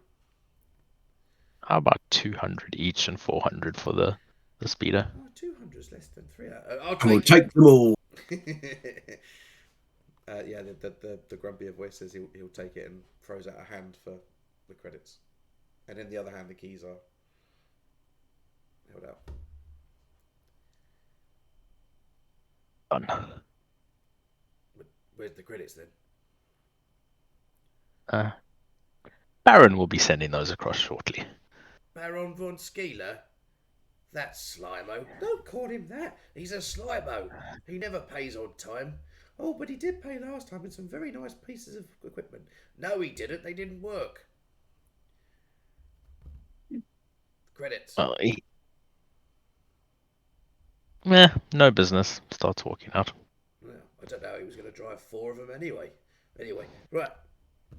let's go back inside and make another speeder. But I don't want to make it. They sort of wander into there.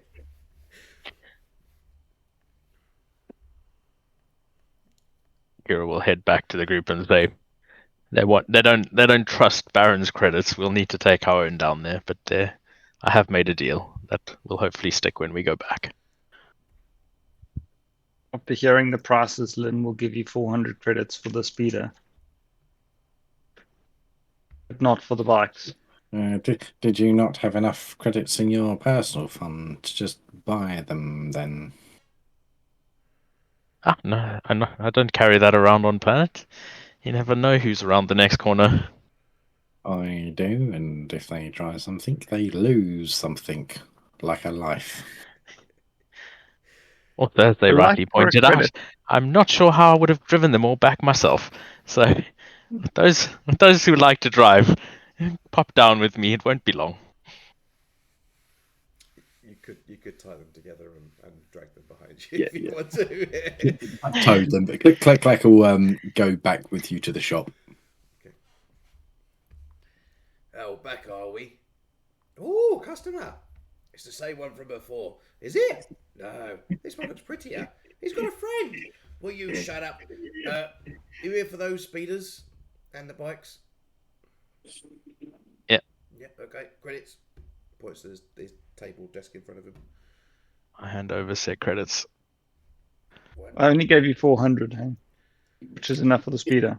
Look like puts 600 credits That's 1, And 2, for The the remaining- for the 3. bikes. 4, 5, 6, 7, 8, 9, 10. Oh, thank you. Hands over the keys to all the bikes and the speeder. And put the tow ropes on the bikes, and they're a bike Arctic lorry. Yeah, bike train. They go to the door and wave off. Bye, enjoy the bikes. Good thing they didn't ask about the good stock out the back. Yeah, shut up about that. We'll just back off. There's no good stock. We must remember to nuke them from orbit. You don't like any of my NPC shopkeepers. I like these guys. I think they're great. Okay, so you take the speeders back, and by the time you've got back with those ones, the other equipment and bits and pieces are being delivered to the hangar. So you have 2 larger speeders delivered with rations and water and some other equipment that he thought you may need. However, he's not an explorer, so if you can think of anything specific you need to pack, go ahead. If not, you've got light side points. Impacts, Click. always impacts. Clack will rock up on his 3 speeders, and just hand the keys to Spanner and say, "Here's a present for you. Enjoy." What do you want me to do with these speeders? Whatever you want. Oh, okay, Make them better, I would imagine. okay. Is this a higher priority than the ship? Do you want me to do this now? It's a present for you. A hobby, if you will. Oh, I do like this kind of hobby. Thank you. I figure that 2 are going to become pod racer engines, and one's going to become the cop. I like where this is going. Where are the 3 speeders? We need them. Sorry. We have 1 really fast speed. Okay, so who's going to Fort Tuscan? Peanuts. Not Spanners. I don't think Lynn will go. It does not sound like there's going to be any diplomacy involved. Does she know how to speak Tuscan? Does anybody? The We Universal all have- Translator does. Yeah. That's what I was going to say. Kira's gonna go. But did Oren find anything to suggest he might have any interest in going? Oh, yeah, not the spy bar. Yeah. What were you looking for in particular? just to see what like the general chatter is, if that makes sense. Like there's been a lot of news. We've been sort of out of comms for a bit, finding out a bit of background on like anything going on with the planet, any factions or anything that may be of interest, trying to like listen to things, but also like have some conversations, like pointed general conversations, so not anything specific.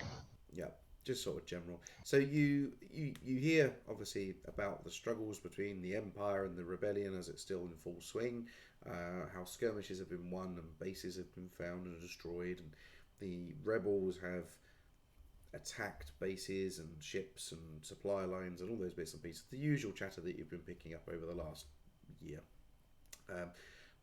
As with most of the news, COVID being the example, it was all over the news for absolutely ages and it just completely died off. So a lot of the chatter and news and information is regarding the surgeon at the moment on those channels. Speculation of where he is, what he's going to be doing, about the employees, who was he referring to. This being the general news channel, obviously they're not going to be subject to the information that the Imperials knew that you were working for them, other than what their files that ISR deleted, because you had your like Imperial file deleted. Doesn't mean that the bounties disappeared at the particular point. So you just find out like lots of information of what's been said, what people are speculating. Nothing in particular that says, oh, Orin is a spy and he works for the surgeon or anything like that, or that targets anybody, but just sort of generalized global information. Does he get the sense that there might be a market for the information that we have?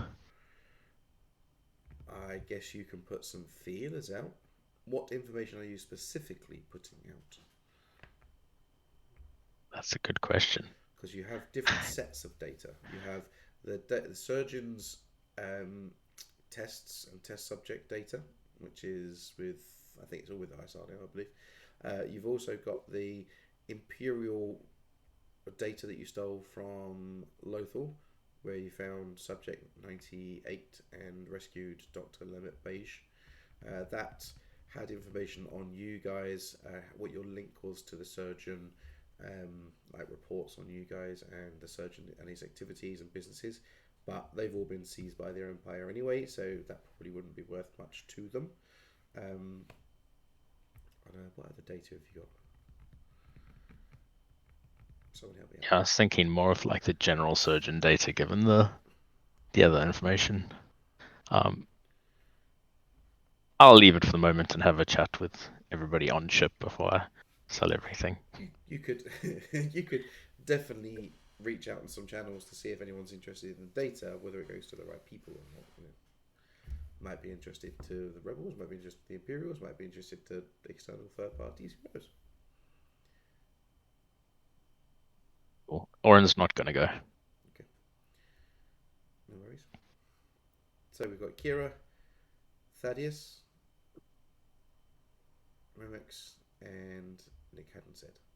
I would imagine if Remix is going, Click Black will go. Okay. No worries. Right, so you've got the speeders, you've got your supplies, and you mount up. Is Kira taking the newly acquired speeder? So you've got 3? Or are you just going with the 2? Going with the 3, I think. Weren't we taking the other thing? A sand skiff. The skiff, yeah. The skiff, yeah. Okay. Yeah. Ah. So he delivered. Then Baron Muscular delivered a skiff and a speeder, and then Kira bought a speeder and using them's money and is likely driving that. It's up to you. Well, we've got like a Mad Max fleet now, just driving through the desert. Well, the first question is how many people can actually pilot? Thaddeus can. So 3, basically. We've got Thaddeus, Kira, and Black pilot. So we could potentially take 3 vehicles comfortably. Up to you guys. The skiff will be like a biggish vehicle, won't it? With a below deck, like a small boat. Mm-hmm. So he could that'll like 8 people or something, and a speed is like what 4? Is it like a car? 4 or 5 people? Yeah. So yeah, 4 of us going. What did he say? 6 people he sent. He just said he sent some settlers. He didn't say a number. Oh, Well, he said settlers, then he said surveyors and bits and pieces for his mining operation. so we probably only need to take the skiff and the speeder, but it's up to you guys. May as well take a third just in case we find anyone. I think Kira's keen to. They need to split up or something. That's a very good point. Okay, who's piloting what? Who's taking the skiff? Thaddeus will pilot the skiff. Okay, you go for it. That doesn't matter. Yeah, Click will take the keys that he's handed. Okay. Remix, are you going on the skiff or a speeder? Oh, the skiff. Be more comfortable. Okay, no worries. Can you guys roll me piloting checks, please? Average difficulty. You can have a blue for Remix, whoever's. He's gonna be like just sat on the back with a pina colada or something, Eddie, under the sunshade. You're not getting any blue from Remix. He's not helping. It's planetary piloting, right? Yeah. What He's looking for difficulty? danger. 2, please. Average. Sorry, I heard the question, and then it took me a second to realise it was for me. Is it going to be the same result for Nick?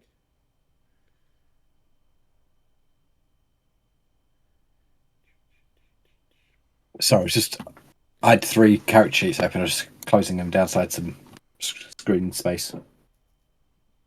Sorry, what difficulties? What Just okay, average, yeah. Or even better. Okay, so you're driving the skiff, is that right? I'm confused who was driving the skiff. We didn't decide. Oh, okay. Fair enough. So I'll drive the Ross is skiff. driving the skiff. Okay, no worries. So you guys pilot it out into the desert, and you've been given the direction of Fort Tuscan, which is that way. And I only did it to see if you guys failed and crashed into each other and did a bit of damage to the vehicles, but it doesn't matter. So you guys head out into the desert, and it takes you 3 days. So you camp under the stars for 2 nights before you reach in the distance. I'm not going to make you roll it. So as you come over like a crest of sand, like normally you've just seen sand dune after sand dune after sand dune in this direction. And you crest over this sand, and the scenery changes. You couldn't see it because of the dune. You come over this dune, and you just see a line of red rock in the distance. And you get closer and closer and closer. And on your map of where you were told to go, you notice that these are called the Hell's Teeth Canyons, and they're made of black and red rocky gorges and pathways. As you get closer, you can see the gaps in the difference.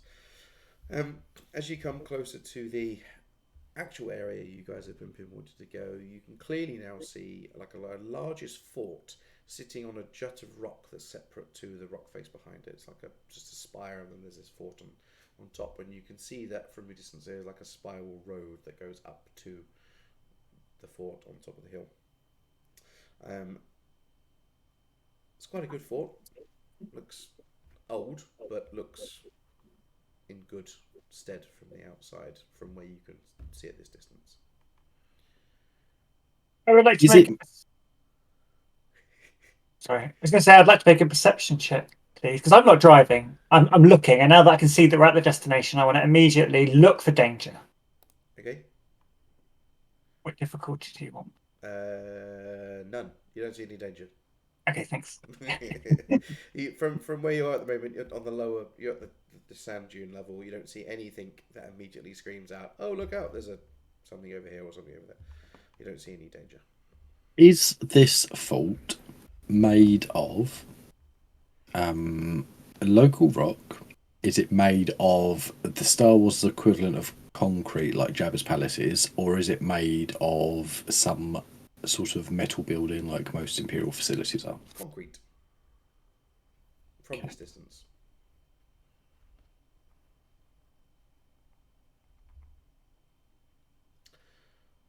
So after a little bit more travelling, you end up at the base of this spire of rock.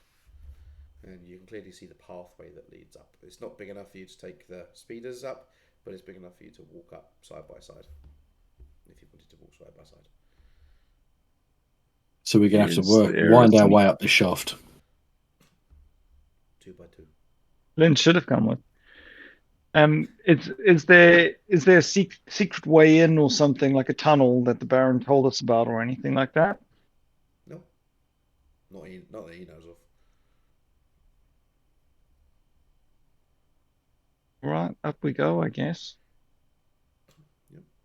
Remix will be in alert mode. He'll have his sword even drawn because anything could jump out. So you go up and up, and it gets higher and higher and higher. You look down, you see the speeders far below, to a point of about 100 foot in height, and the path kind of widens out slightly as it starts to go around the last turn. And as you go around the last turn, you can clearly see the fort above you, and it is that concrete that you mentioned, Nick, made out of the concrete. As you come around the last turn, you can see that the doors to this fort have been clearly forced inward. As you come up closer, whether you do it tactically or whatever, doesn't matter. But as you come up to the doors, you look inside, and there's just a mess. You can see there is bodies that are decomposing or have started decomposing over time. There is crates thrown in places. Are you going in? Before I tell you them, yeah, okay. So as you step through the door, so you can see a little bit more into the fort, you can see much of the same up on the ramparts and into doorways of buildings. Things have been thrown about, and it looks like they've been here for a few weeks at least. Does it look like the mess is created by animals, or does it look like it's people looking for stuff? Like, are they taking the valuables? Are they scattering, like opening the chests? Or does it just look like it's randomly strewn about by an animal? That sounds like 2 checks to me. 1 survival, 1 perception. You can split it between you guys if you like. My survival's not bad. I've got 3 greens on survival. I've got yellow, green, green on survival. Okay. Then you roll it, and I will give you a blue. And does Kira and Clicklight want to do the perception check? I've got a yellow and a green for perception. I was going to go and investigate the bodies and see if they look like if it is still obvious the method of their demise. Okay, medicine check. So I'm going to go for like blast of fire or big cuts in them or holes from slugs or whatever, you know. Okay. What difficulty was the perception test? So Ross was specifically looking to see if like there were valuables taken or things like that. So let's go for hard as you're going through the wreckage. And survival hard as well. Yes, please. Am I medicine? Hard as well, please. They've been here for a couple of weeks to see if you can work out what it is. Can I use my what's it called? Microscopic vision, microscopic sight. To give you a blue. Yep. I I'm your failed. penis. Okay, let's quickly start with Andrew because you rolled first. So Andrew, you are asked to go see if you can see any valuables that have been taken. As you go into one of the huts and around the huts, you can see that the communication system that was here has been smashed, and it doesn't look like there's anything what I consider as valuables. You find some credits that are left on the side, like 30 credits or something like that. So it doesn't look like valuables have been stolen. Maybe there's a bit of machinery on the side that's worth something that's just been left. And Yeah, something like that. So yeah, you know, an engine that you know is worth X amount of credits, but it's still there basically. So it doesn't look like there's anything of worth been taken. I'm going to bank that threat for just a few moments, if that's okay. Remix. So what happened here? I also failed. No, I failed, not also. I failed, and I also got a threat, and I didn't mean to roll the 4 dice, so you can ignore that. Okay, no worries. So I was doing survival to see if I could work out if it was caused by man or monster. And you can just find like scuffed tracks everywhere. You can't work out whether whether it was humanoid or beast or whatnot. However, the next question for Nick might help you with that one. So Click Clack takes a look at a body, just one body of a man that's in the courtyard. Maybe he rolls him over or something. And you can see that he has had his skull caved in at the front, clearly from some form of blunt object. And Like a graph stick or something. something heavy. No. And yeah, so something heavy and blunt as crushed in his skull. And your success advantage is that roughly 2 weeks is the decomposition of the body. I relay this to the group. It looks like they were killed by people with like basic blunt force weaponry. It doesn't look like they were after the money. There's definitely things of value still left behind.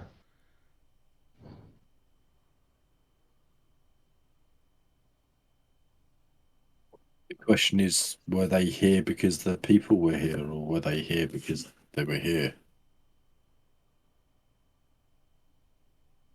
Well, Were they let's attacked have a because look they were and here, or yeah, let's have a look around and see if they're here, I guess. If they're not here, we can head straight back, right? We've done our duty. We've cleared out the area. Success. we have investigated what happened as we were we were tasked to find out what happened to this crew, and we have done so. Are you searching the fort or are you searching externally? Fort. Or Should we install the new communications gear that he gave us first?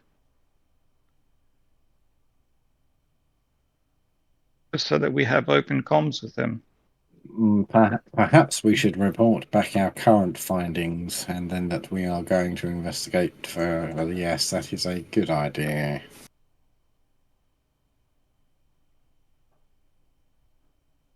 Rightio. Back down to the speeder. And then back up. Okay. Yep. So who's going down to the speeder? To pick up the Thaddeus will go. Okay. So do you guys want to search the fort while he's on? Okay. So I'll have a perception check then, please, from group one, if you like. Unless you're going to separate directions. Click Clack will go with Remix, but while Remix searches, Click Clack will be alert. But he'll be guarding as much as you can guard Remix, but and Here we'll stay behind to help with the homicide.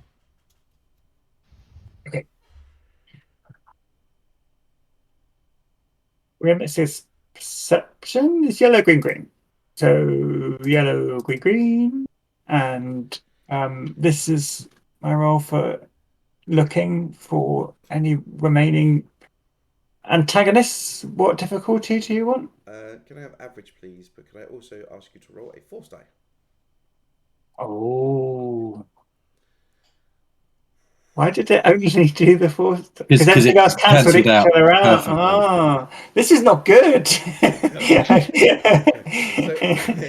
you're working your way around the fort, looking for people. Alert. Click Clack is following you behind. He didn't add a blue for Click Clack assisting you with the search, even though he was on guarding. Just in case. Should I do that? Yeah, just in case it makes a difference. Yeah, it makes sense. There you go. So you're searching the rooms of the fort, the upper level, the tower, spires, and whatever they are, to see if there's anyone. I imagine there's an old castle, and you get to a particular point in one of the larger buildings, and you just think, where is this wave of anger come from? And you walk out of the room, and it's gone. And if you walk back in, it's in this room again. I feel something. A malevolent. Where did Click Clack go? Stealth mode. I'll do that in 2 seconds. So you guys have headed down to get the comms unit, and then you're coming back up. Sorry, coming up with the comm unit, aren't you?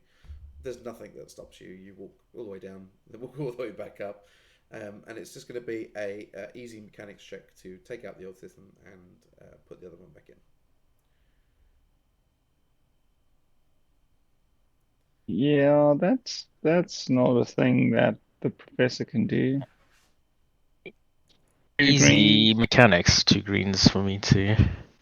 You can roll, and I'll give you a blue. Where is Spanners when you need There them? we go. It's perfect. So Who needs spanners?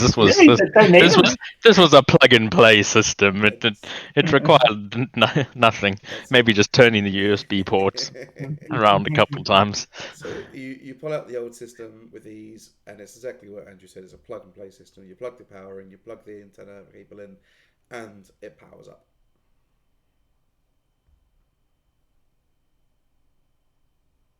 And Arias will here. try and reach. Oh, sorry, go for it, Nick. I just said I'm back. Sorry, I was just saying goodnight to Andrew. And go ahead, Andrew.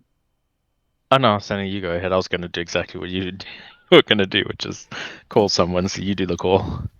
No, go for it. I'm taking notes. Yeah. So then I'll call across to Baron. Yes, hello. Hello, we're at your fort. Oh, is it in good condition? The fort's not. Well, your people are not in a good condition. In fact, they are a 2-week-old condition. Oh, well, I've still been paying their wages for the last 2 weeks. Never mind. What about the children? Are they dead? Children are dead. Oh, okay. I'll have to inform the local school of their not returning as They're well. dead, Dave. Dave, they're all dead. They're all dead, Dave. Yes, Dave, they're dead. Well, thank you for reporting in. Do you know what killed them? We don't know. Sorry. We're doing a quick sweep of the fort to make sure nobody's here, and then we'll be returning for our Could credits. you find out who it was? Because I'd like to make them compensate me for what's happened. And additionally, is there any damage to the entry system? Yes, Could there you... is definite damage to the entry system, and I'd have to discuss how many extra credits this might be for this extra work you require. Well, yes. At the moment, you've racked up quite a bill with the ship. But anyway, let's talk about that when you get back. If you do me a favour and find the people responsible, so I can make them compensate me, that'd be wonderful. If not, see you in a few days. All right. I'm gonna relay that we have extra work to the rest of the crew. Did he ask us to fix the gate? He did indeed. Did he? He said the entry system. I assumed that was the gate. I was trying to sound posh. so sorry, Remix and Click Clack went into stealth mode for a minute. Remix was saying, I feel something in this room. A malevolent entity. Something's here. Is it a person or is it one of your things? I don't know. We should focus our attention in this area. And Click Clack will assist. Actually, no. Anyway, what he will say to Remix first is, do you think there is someone here that we need to be wary of or not?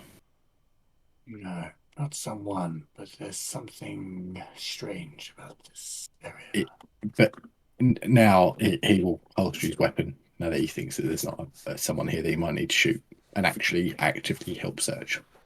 You did shake your head, right? You shook your head, now you're looking. no, I shook my head as if there was not a person there that was a thing. But He can quick draw anyway, but just thematically.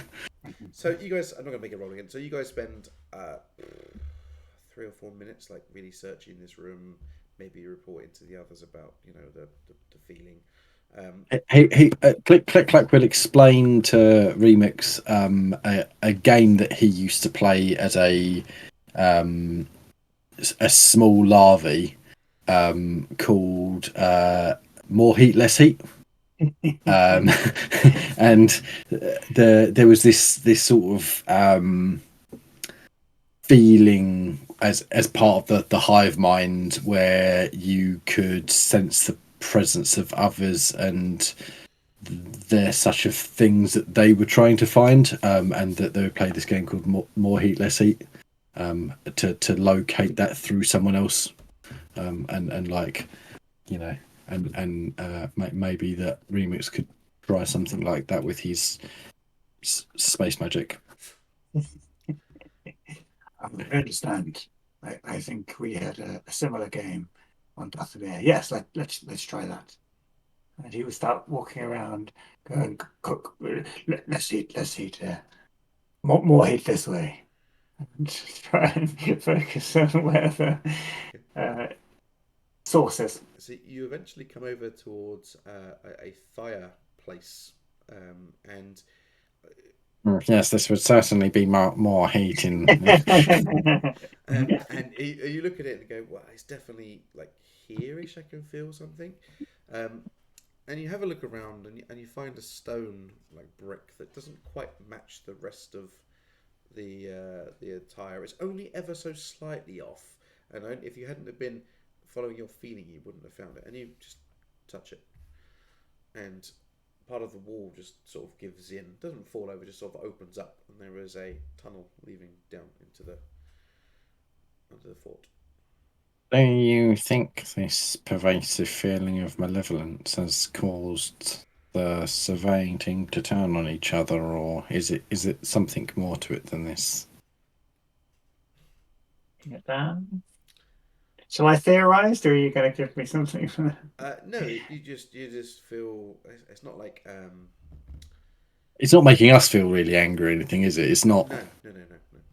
It's not having it. And the gates were blown up from outside, weren't they? Yeah, okay. Not blown up, but pushed in, as in, you know. Yeah, forced. Yeah, forced.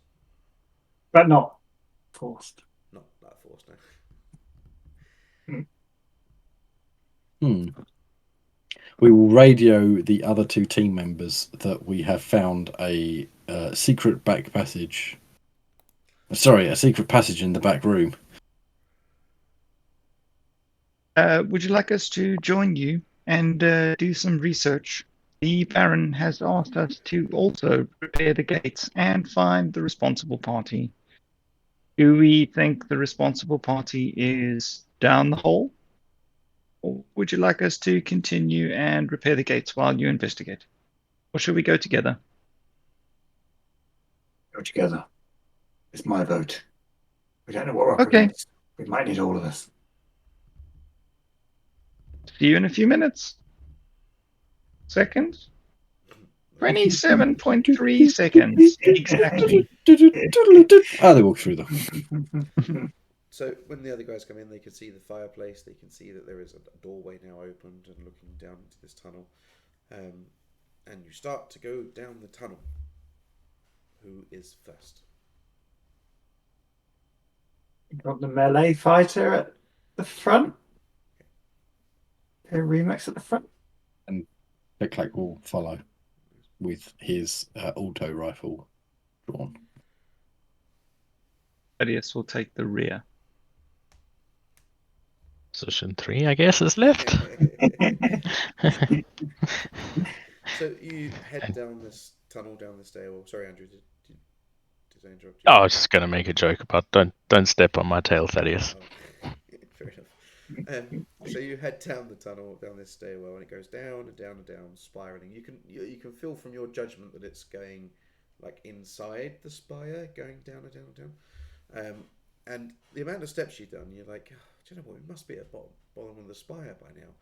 And just as you're thinking that, Remix, it goes down the stairwell and then opens up into a large cave.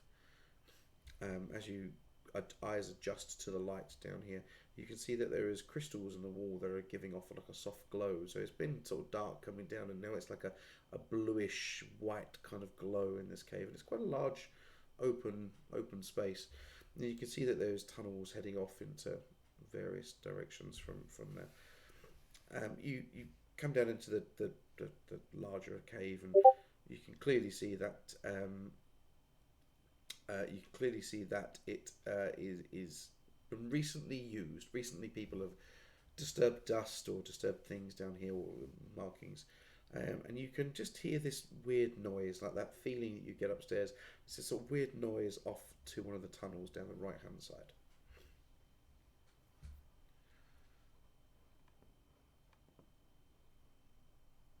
I can hear a weird noise down the tunnel to the right-hand side.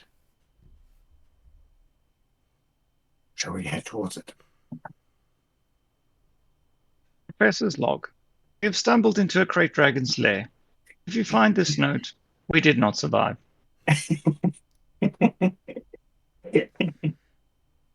We should proceed with caution and remember the way out for prosperity. I believe it's right there.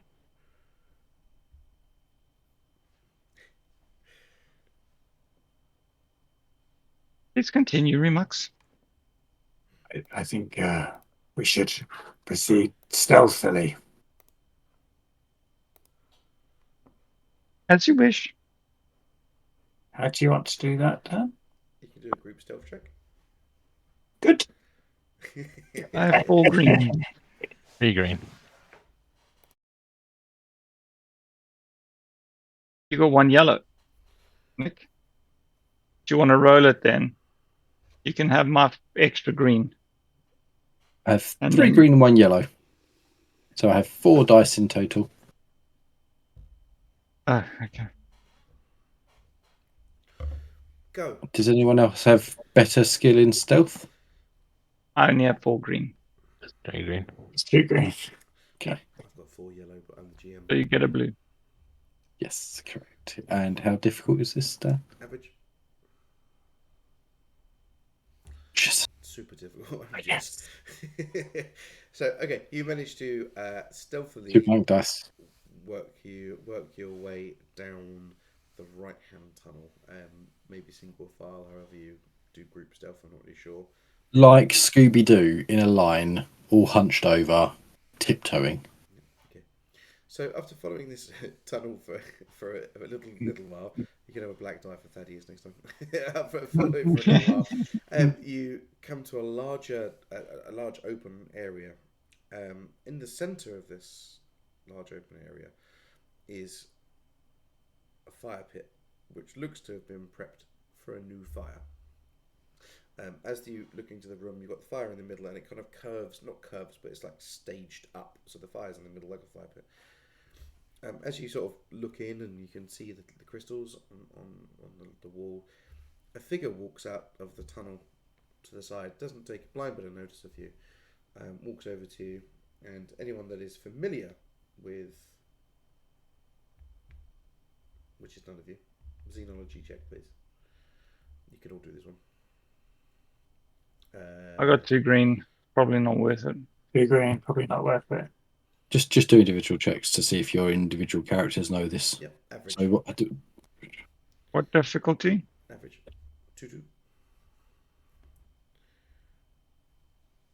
So, for Kira and for Click Clack, you've heard of these nomadic people, and what is in front of you is a Tuscan.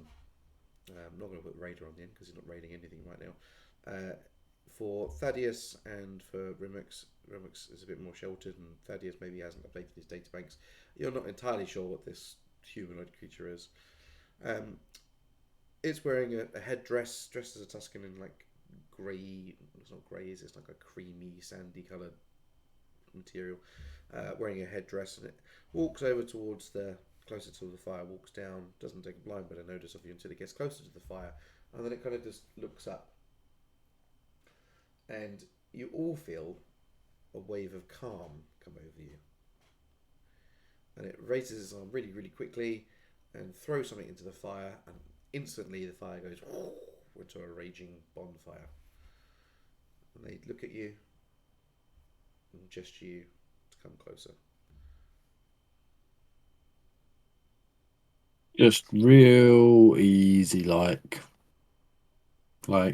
you know, his hands still on his gun, but it's down. He'll just saunter slowly.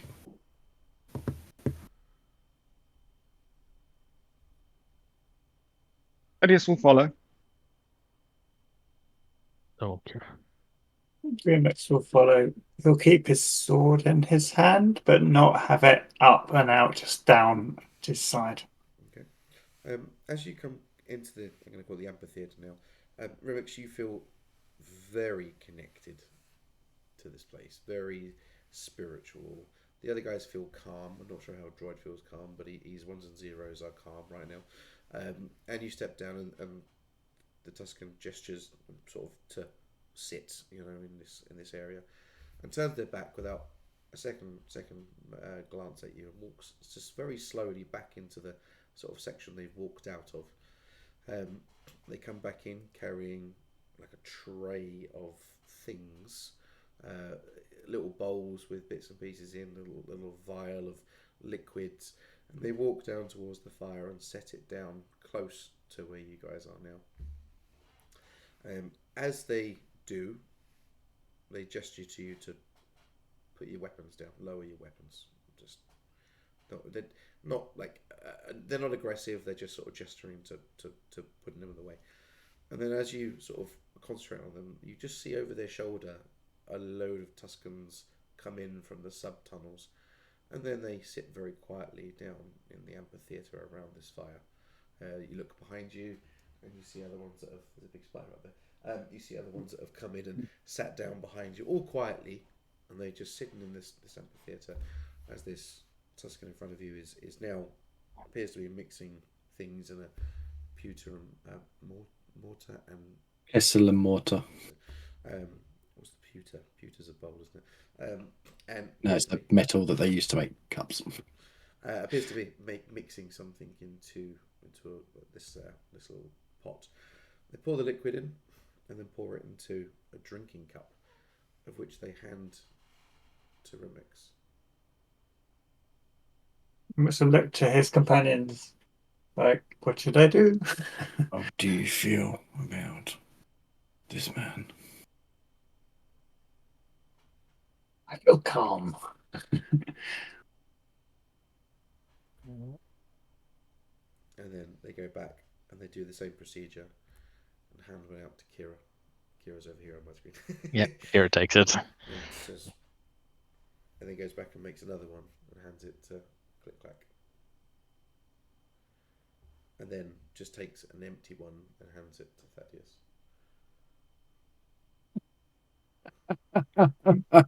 Thaddeus just looks confused. And then he says, "What am I supposed to do with that?" I think it is symbolic.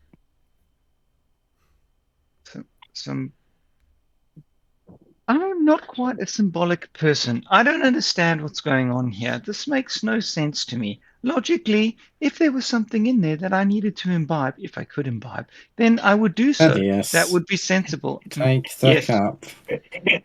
Okay. And then they gesture to drink. Do I have to symbolically drink too? Click clack. He's trying to get his mouthpiece. Yeah, slurping it. So they drink it somehow. They reach out then and take the cups back off the bowls off of you and put them back onto their tray and put it to the side, and then turn to the fire and start to hum. And then the sound's taken up all around the room, and it gets louder and louder and louder. And yes, you must watch while we trip balls now. So after a minute of the humming getting louder, and you can feel the kind of the vibration in the air as the sound's getting louder and louder and louder, and just in the edges of your vision, the fire starts to blur as you look at it ever so slightly. and you all have individual trips, visions, whatever you want to call it. Okay. I'll go with Kira first. So Kira, looking into the flames, you see an older version of yourself being hailed and cheered as a some form of pilot or racer. You can't quite tell from the outfit you're wearing and the items you're holding, as the crowd are erupting in cheers, and you're not sure if it's a crowd again on a race course or whether it's a crowd of people, but they're all cheering you. You are center of attention. The vision changes from this elation of this position to show you a vision of despair, where you are dejected, tossed aside, broken, and then you kind of wake up a little bit. At the same time, these guys wake up, but they hear something else. Remix, what you How old is Kira when she's dejected? Is it like even older, or is it the same? I'd say somewhere between 10 to 20 years older, as an estimation. I don't know, the cat's grey very much? I don't know. You could tell him. They get scraggly fur, don't they? Their fur gets a bit scraggly. So, Remix, in the fire, again, your vision starts to go in the fire. You see an epic lightsaber battle going on. A purple blade clashing with a red blade over and over. And your opponent is much larger than you, but you seem to be winning. And with a strike, you strike down your foe. You see the red blade go. On the other hand, the vision changes, and you see yourself dominating over people, aggressive, angry, in charge, and then the vision fades. Click clack. You see a trophy room filled with trophies mounting the walls of beasts of the universe. Your rifle, main rifle, above a fireplace, and sitting very proudly within your collection. You then, vision changes to you being part of the hive once more.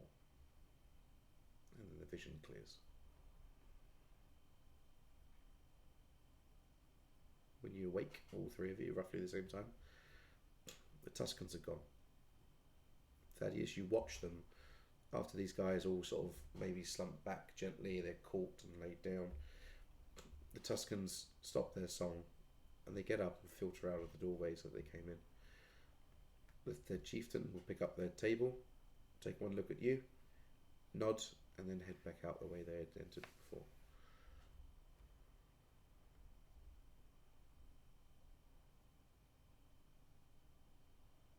I'll just sit and wait for these guys to wake up. Probably about 20 minutes, half hour.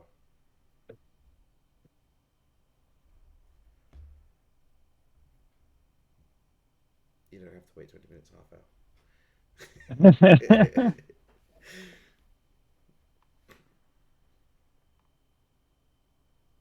Kira's going to just be in no rush to go anywhere. She's just going to be really chilled and sort of like contemplating what just happened.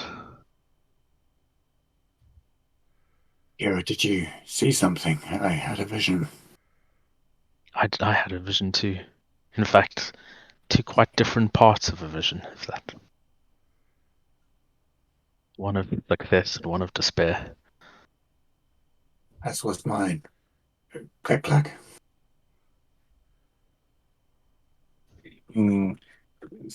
Yes, I think, but not. The problem with visions is they mean nothing. There was no elation or despair for mine, just scenarios that would never come to pass. Mine felt a weight of Glad they importance. spared me the agony. Sorry.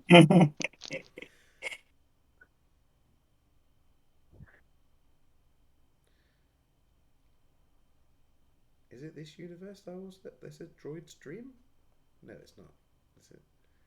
No, I'm sure. Sorry, anyway, Carol. Sorry. Android Hitchhiker's sheep. Guide to the Galaxy. The robots dream of android sheep was the book in Hitchhiker's Guide to the Galaxy that made the massive corporation. Something The like that. Android's dream of Electric Sheep Sheep. is Philip K. Dick, not the other guy.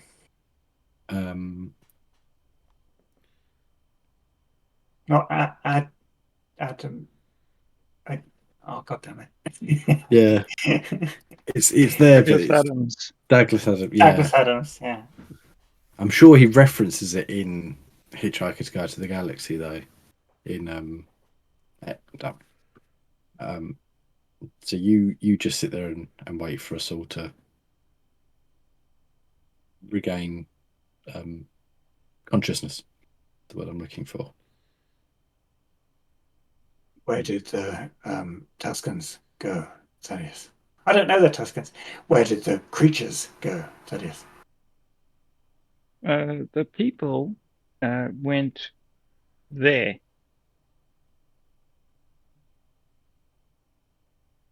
We follow. I mean, I kind of feel like this is a bit of a downer for Baron von Skeeler's plan. I mean, it makes sense as to why they call it Fort Tuscan now. Oh, wait, I don't know that they're Tuscan. The people were called Tuscans, or commonly Tuscan Raiders, although they tend not to raid too much and just defend ancestral homes. This may be one of those. It certainly seems like some sort of holy place. It seemed odd that they let us live but killed the other people, including the children. Maybe it wasn't them. Maybe there's a third party in this scenario. It seemed like they knew we were going to be here. Very much. You felt malice upstairs, yet it does not appear to be in this location. When did that change? Yes, peculiar. Halfway down the stairs.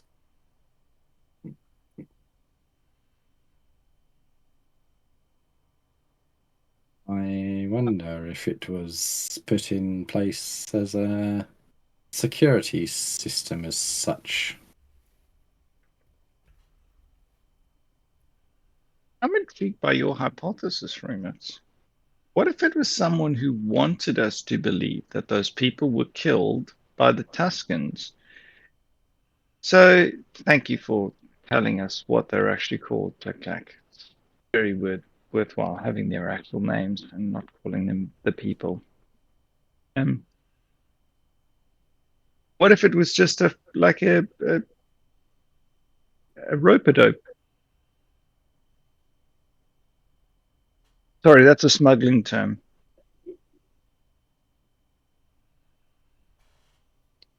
What does this rope have to do with anything? Well, you see, it's about how you use the rope when you're It's very complicated. The meaning is simple, which is just basically like it's a deception. I see. You make your opponent think you're doing one thing when you're doing another. For someone that does not get symbolic cups, it is interesting that you use complicated terminology that is not simplistic in itself. It's actually very simplistic, and it's just, part of my upbringing. Lynn raised me, Well, that's what she likes to say.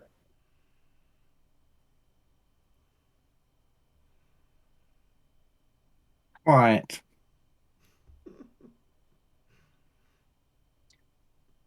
I think we should explore these caves. See if we can glean any more information. Yes, we should do that. I'm I less worried. Go, Andrew. I'm less sure of this pursuit. They meant us no harm. They have let us be. I'm not sure we should pursue.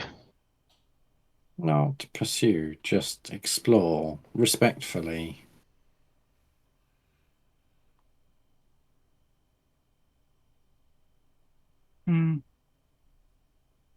You'll have to tell me if I infringe upon their sensibilities, because religious and sacred things have never been my forte. Yes. And I'd hate to accidentally, like, insult someone and then get us all murdered.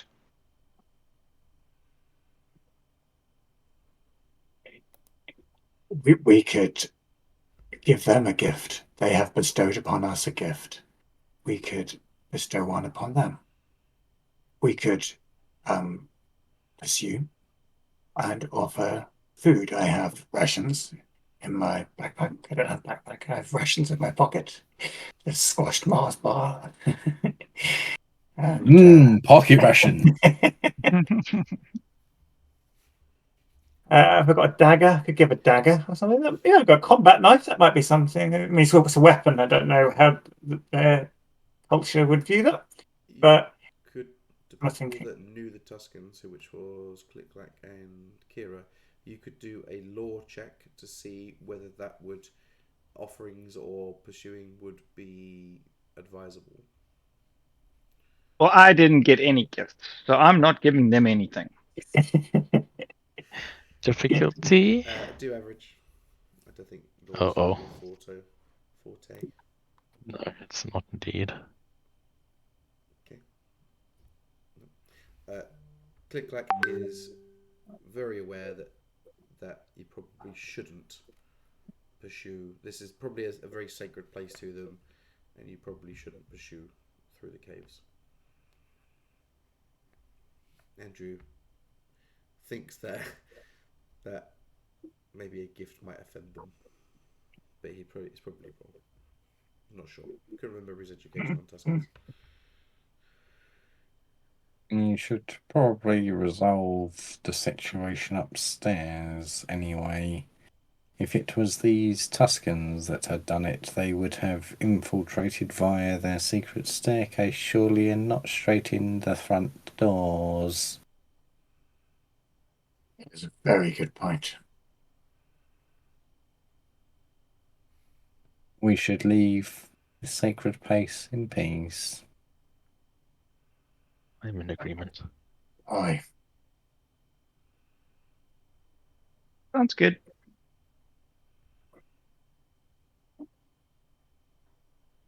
We leave. We leave.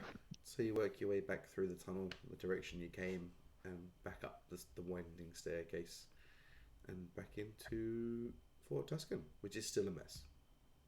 Well, Is there malice at the top of the stairs? Doesn't feel anything. The malice is gone.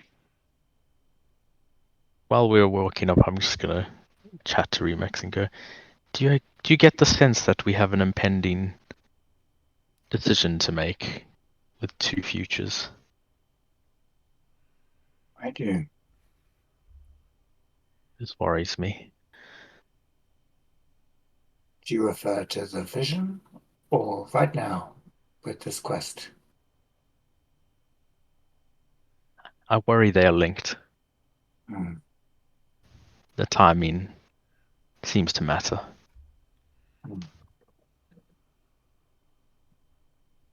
Do you think serving the interests of the Baron might perhaps be of the more detrimental variety?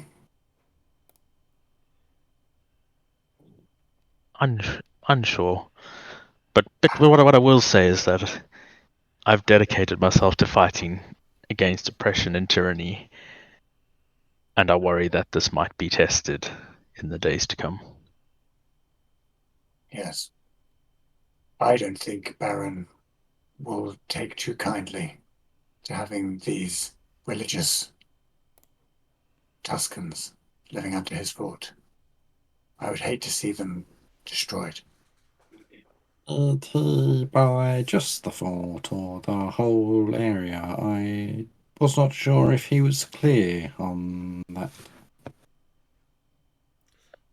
Segment of land you would have seen on the deed. Segment of land, Mm. including the fort, because obviously you buy land, don't you? You don't buy what's up. So Mm. it's, It might be possible to broker with him some sensibility whilst everyone gets a beneficial arrangement. One never wants to have a constant presence of aggressors on business, I'm sure. So perhaps he will make some concessions. He did mention his interests were mining specific. If the mine does not impede on the temple, they may be able to coexist. There's crystals down there. That might be what he's intending to mine. That could be the problem. We could dial him up. Or should we explore the option of a third party first? Like, We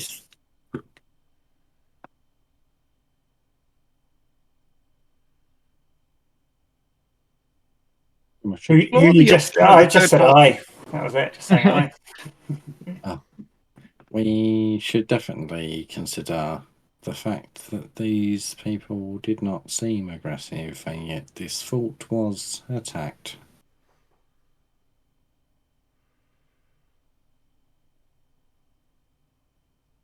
It doesn't stand to reason that those people are the aggressors, and I'll clarify my logic. So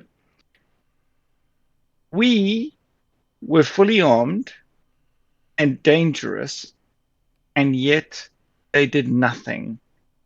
The group up here was unarmed and contained children, and they are all dead. It doesn't feel like it adds up. That is correct. Okay, let's go to the gates and see if we can see what broke it open. Perhaps we can find a clue. Why don't we do one of our classics? Are there security cameras around this fort? Oh, has served us well in the past. no, you're not having it. Fair enough.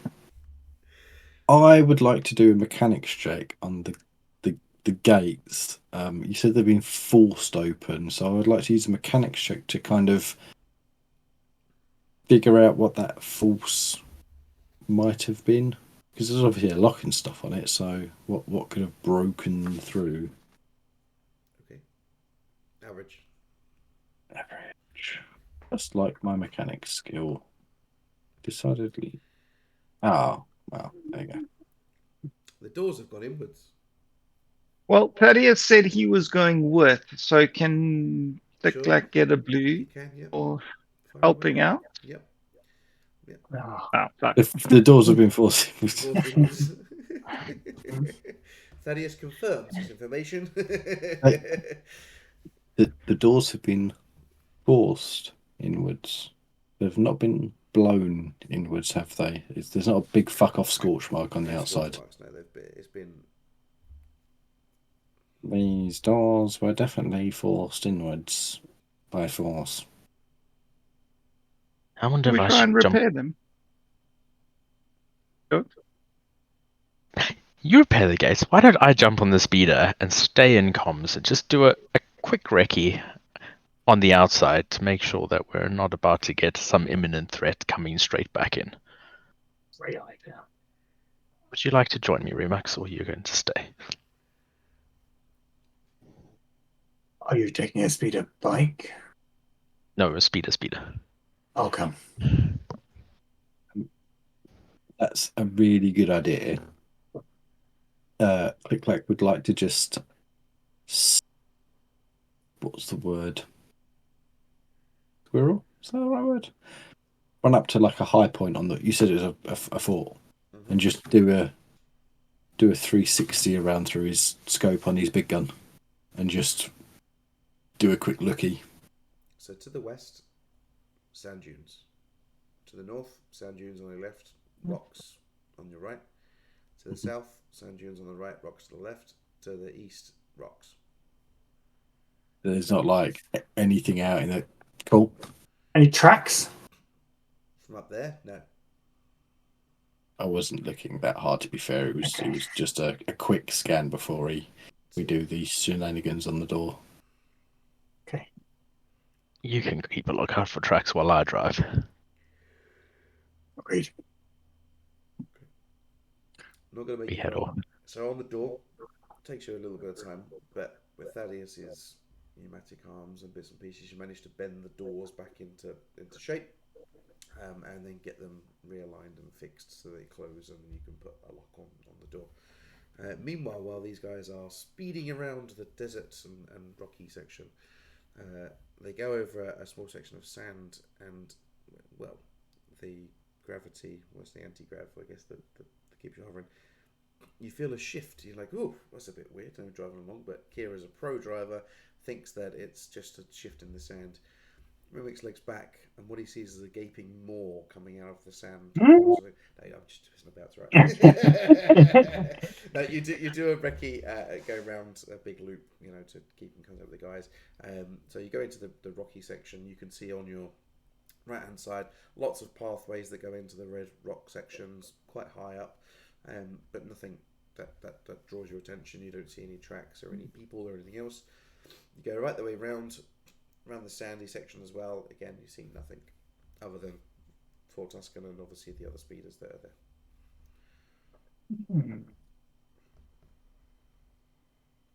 There seems to be a dead end. Should we head back? Yes, I see nothing. How queer. Indeed. I'll radio back before we're heading back. Nothing spotted yet. The gates are all fixed. That is good news. The gates are operational. Fixed might be a stretch. Very true. We still have to investigate our third-party theory, though. Let's discuss it when we get back. I mean, we could just camp out at the fort for a couple of nights and see what happens, right? Do you want to do that? We should attempt to make the noise of many people so that they assume that a new group of people has moved in. Yeah, I'm picturing that scene in Home Alone when he sets up all the silhouettes moving in the windows. We do that. Play music. We bought our our fence detector thingies, right? That we had last time. You stay there for 2 days doing noise? Nothing. Absolutely nothing.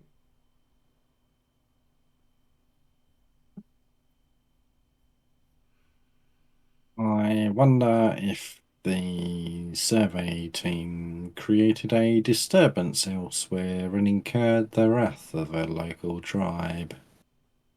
We do not know if they were contained just to this fort or if it was just their base of operations. Do they have any mining logs? Not mining logs, no, there's survey reports. And logs? Like, did anyone keep a diary? No, there's a grid system that they'd made up on a map, and they were surveying those for materials, minerals. And can we see how far they got before they stopped? Probably up to where the rock wall starts. Outside of the fort. outside of the fort. So it's the grounds outside of the fort that they were. Yeah. Nothing inside the fort. Nothing noticed, like marked off as that area. No. That looks like a good place to start. Good idea, Click-Clack. This will either go incredibly well for explaining what happened, or quite poorly for us. So you're heading out into the areas that they've surveyed. In reverse, we'll start at the last place rather than. No worries. So you find it on the map, and you head out there with the speeders, and you find nothing but a rocky plateau. You follow the next one, again rocky plateau, and it works all the way back towards Fort Tuscan, and you see no signs of camps, life, people, anything at all. I mean, surely there'd be like holes where they dug into the ground, yeah, or you survey can see- sites or things. Yeah, you can see where they have dug into the rock, like to take samples and things. Well, actually, probably wouldn't do. It's Star Wars. They probably have technology just to put a LiDAR on top of the thing and take a scan. So you don't see those, but you don't see any evidence of tribes or old camps or anything like that.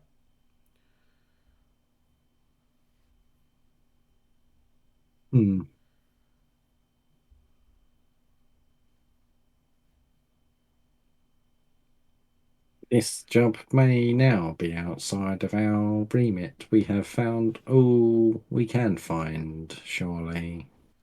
It is time to return to our employer. If we return, we must report that the people were murdered by blunt instruments. He will assume it was the Tuscans, and the Tuscans will be executed with ruthless force. I think they have tried that many times on this planet and have yet to succeed. The Tuscans remain a force. How would they know about the Tuscans? The way the people were murdered was blunt force instruments. Are all the bodies similar?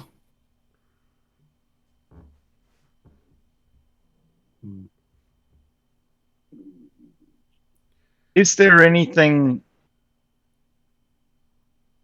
No. I don't know. I'm out of ideas, but I don't want to give up.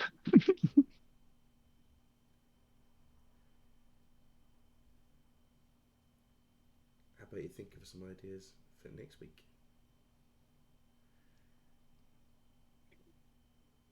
I mean, I'm happy with what we have so far. They showed us a vision, so we should give them a hand job. Like, So it works well. No worries. We'll leave it for next week. You can think of any questions you want to have before next week. I might have a problem with next week. Oh, I'm no. sorry.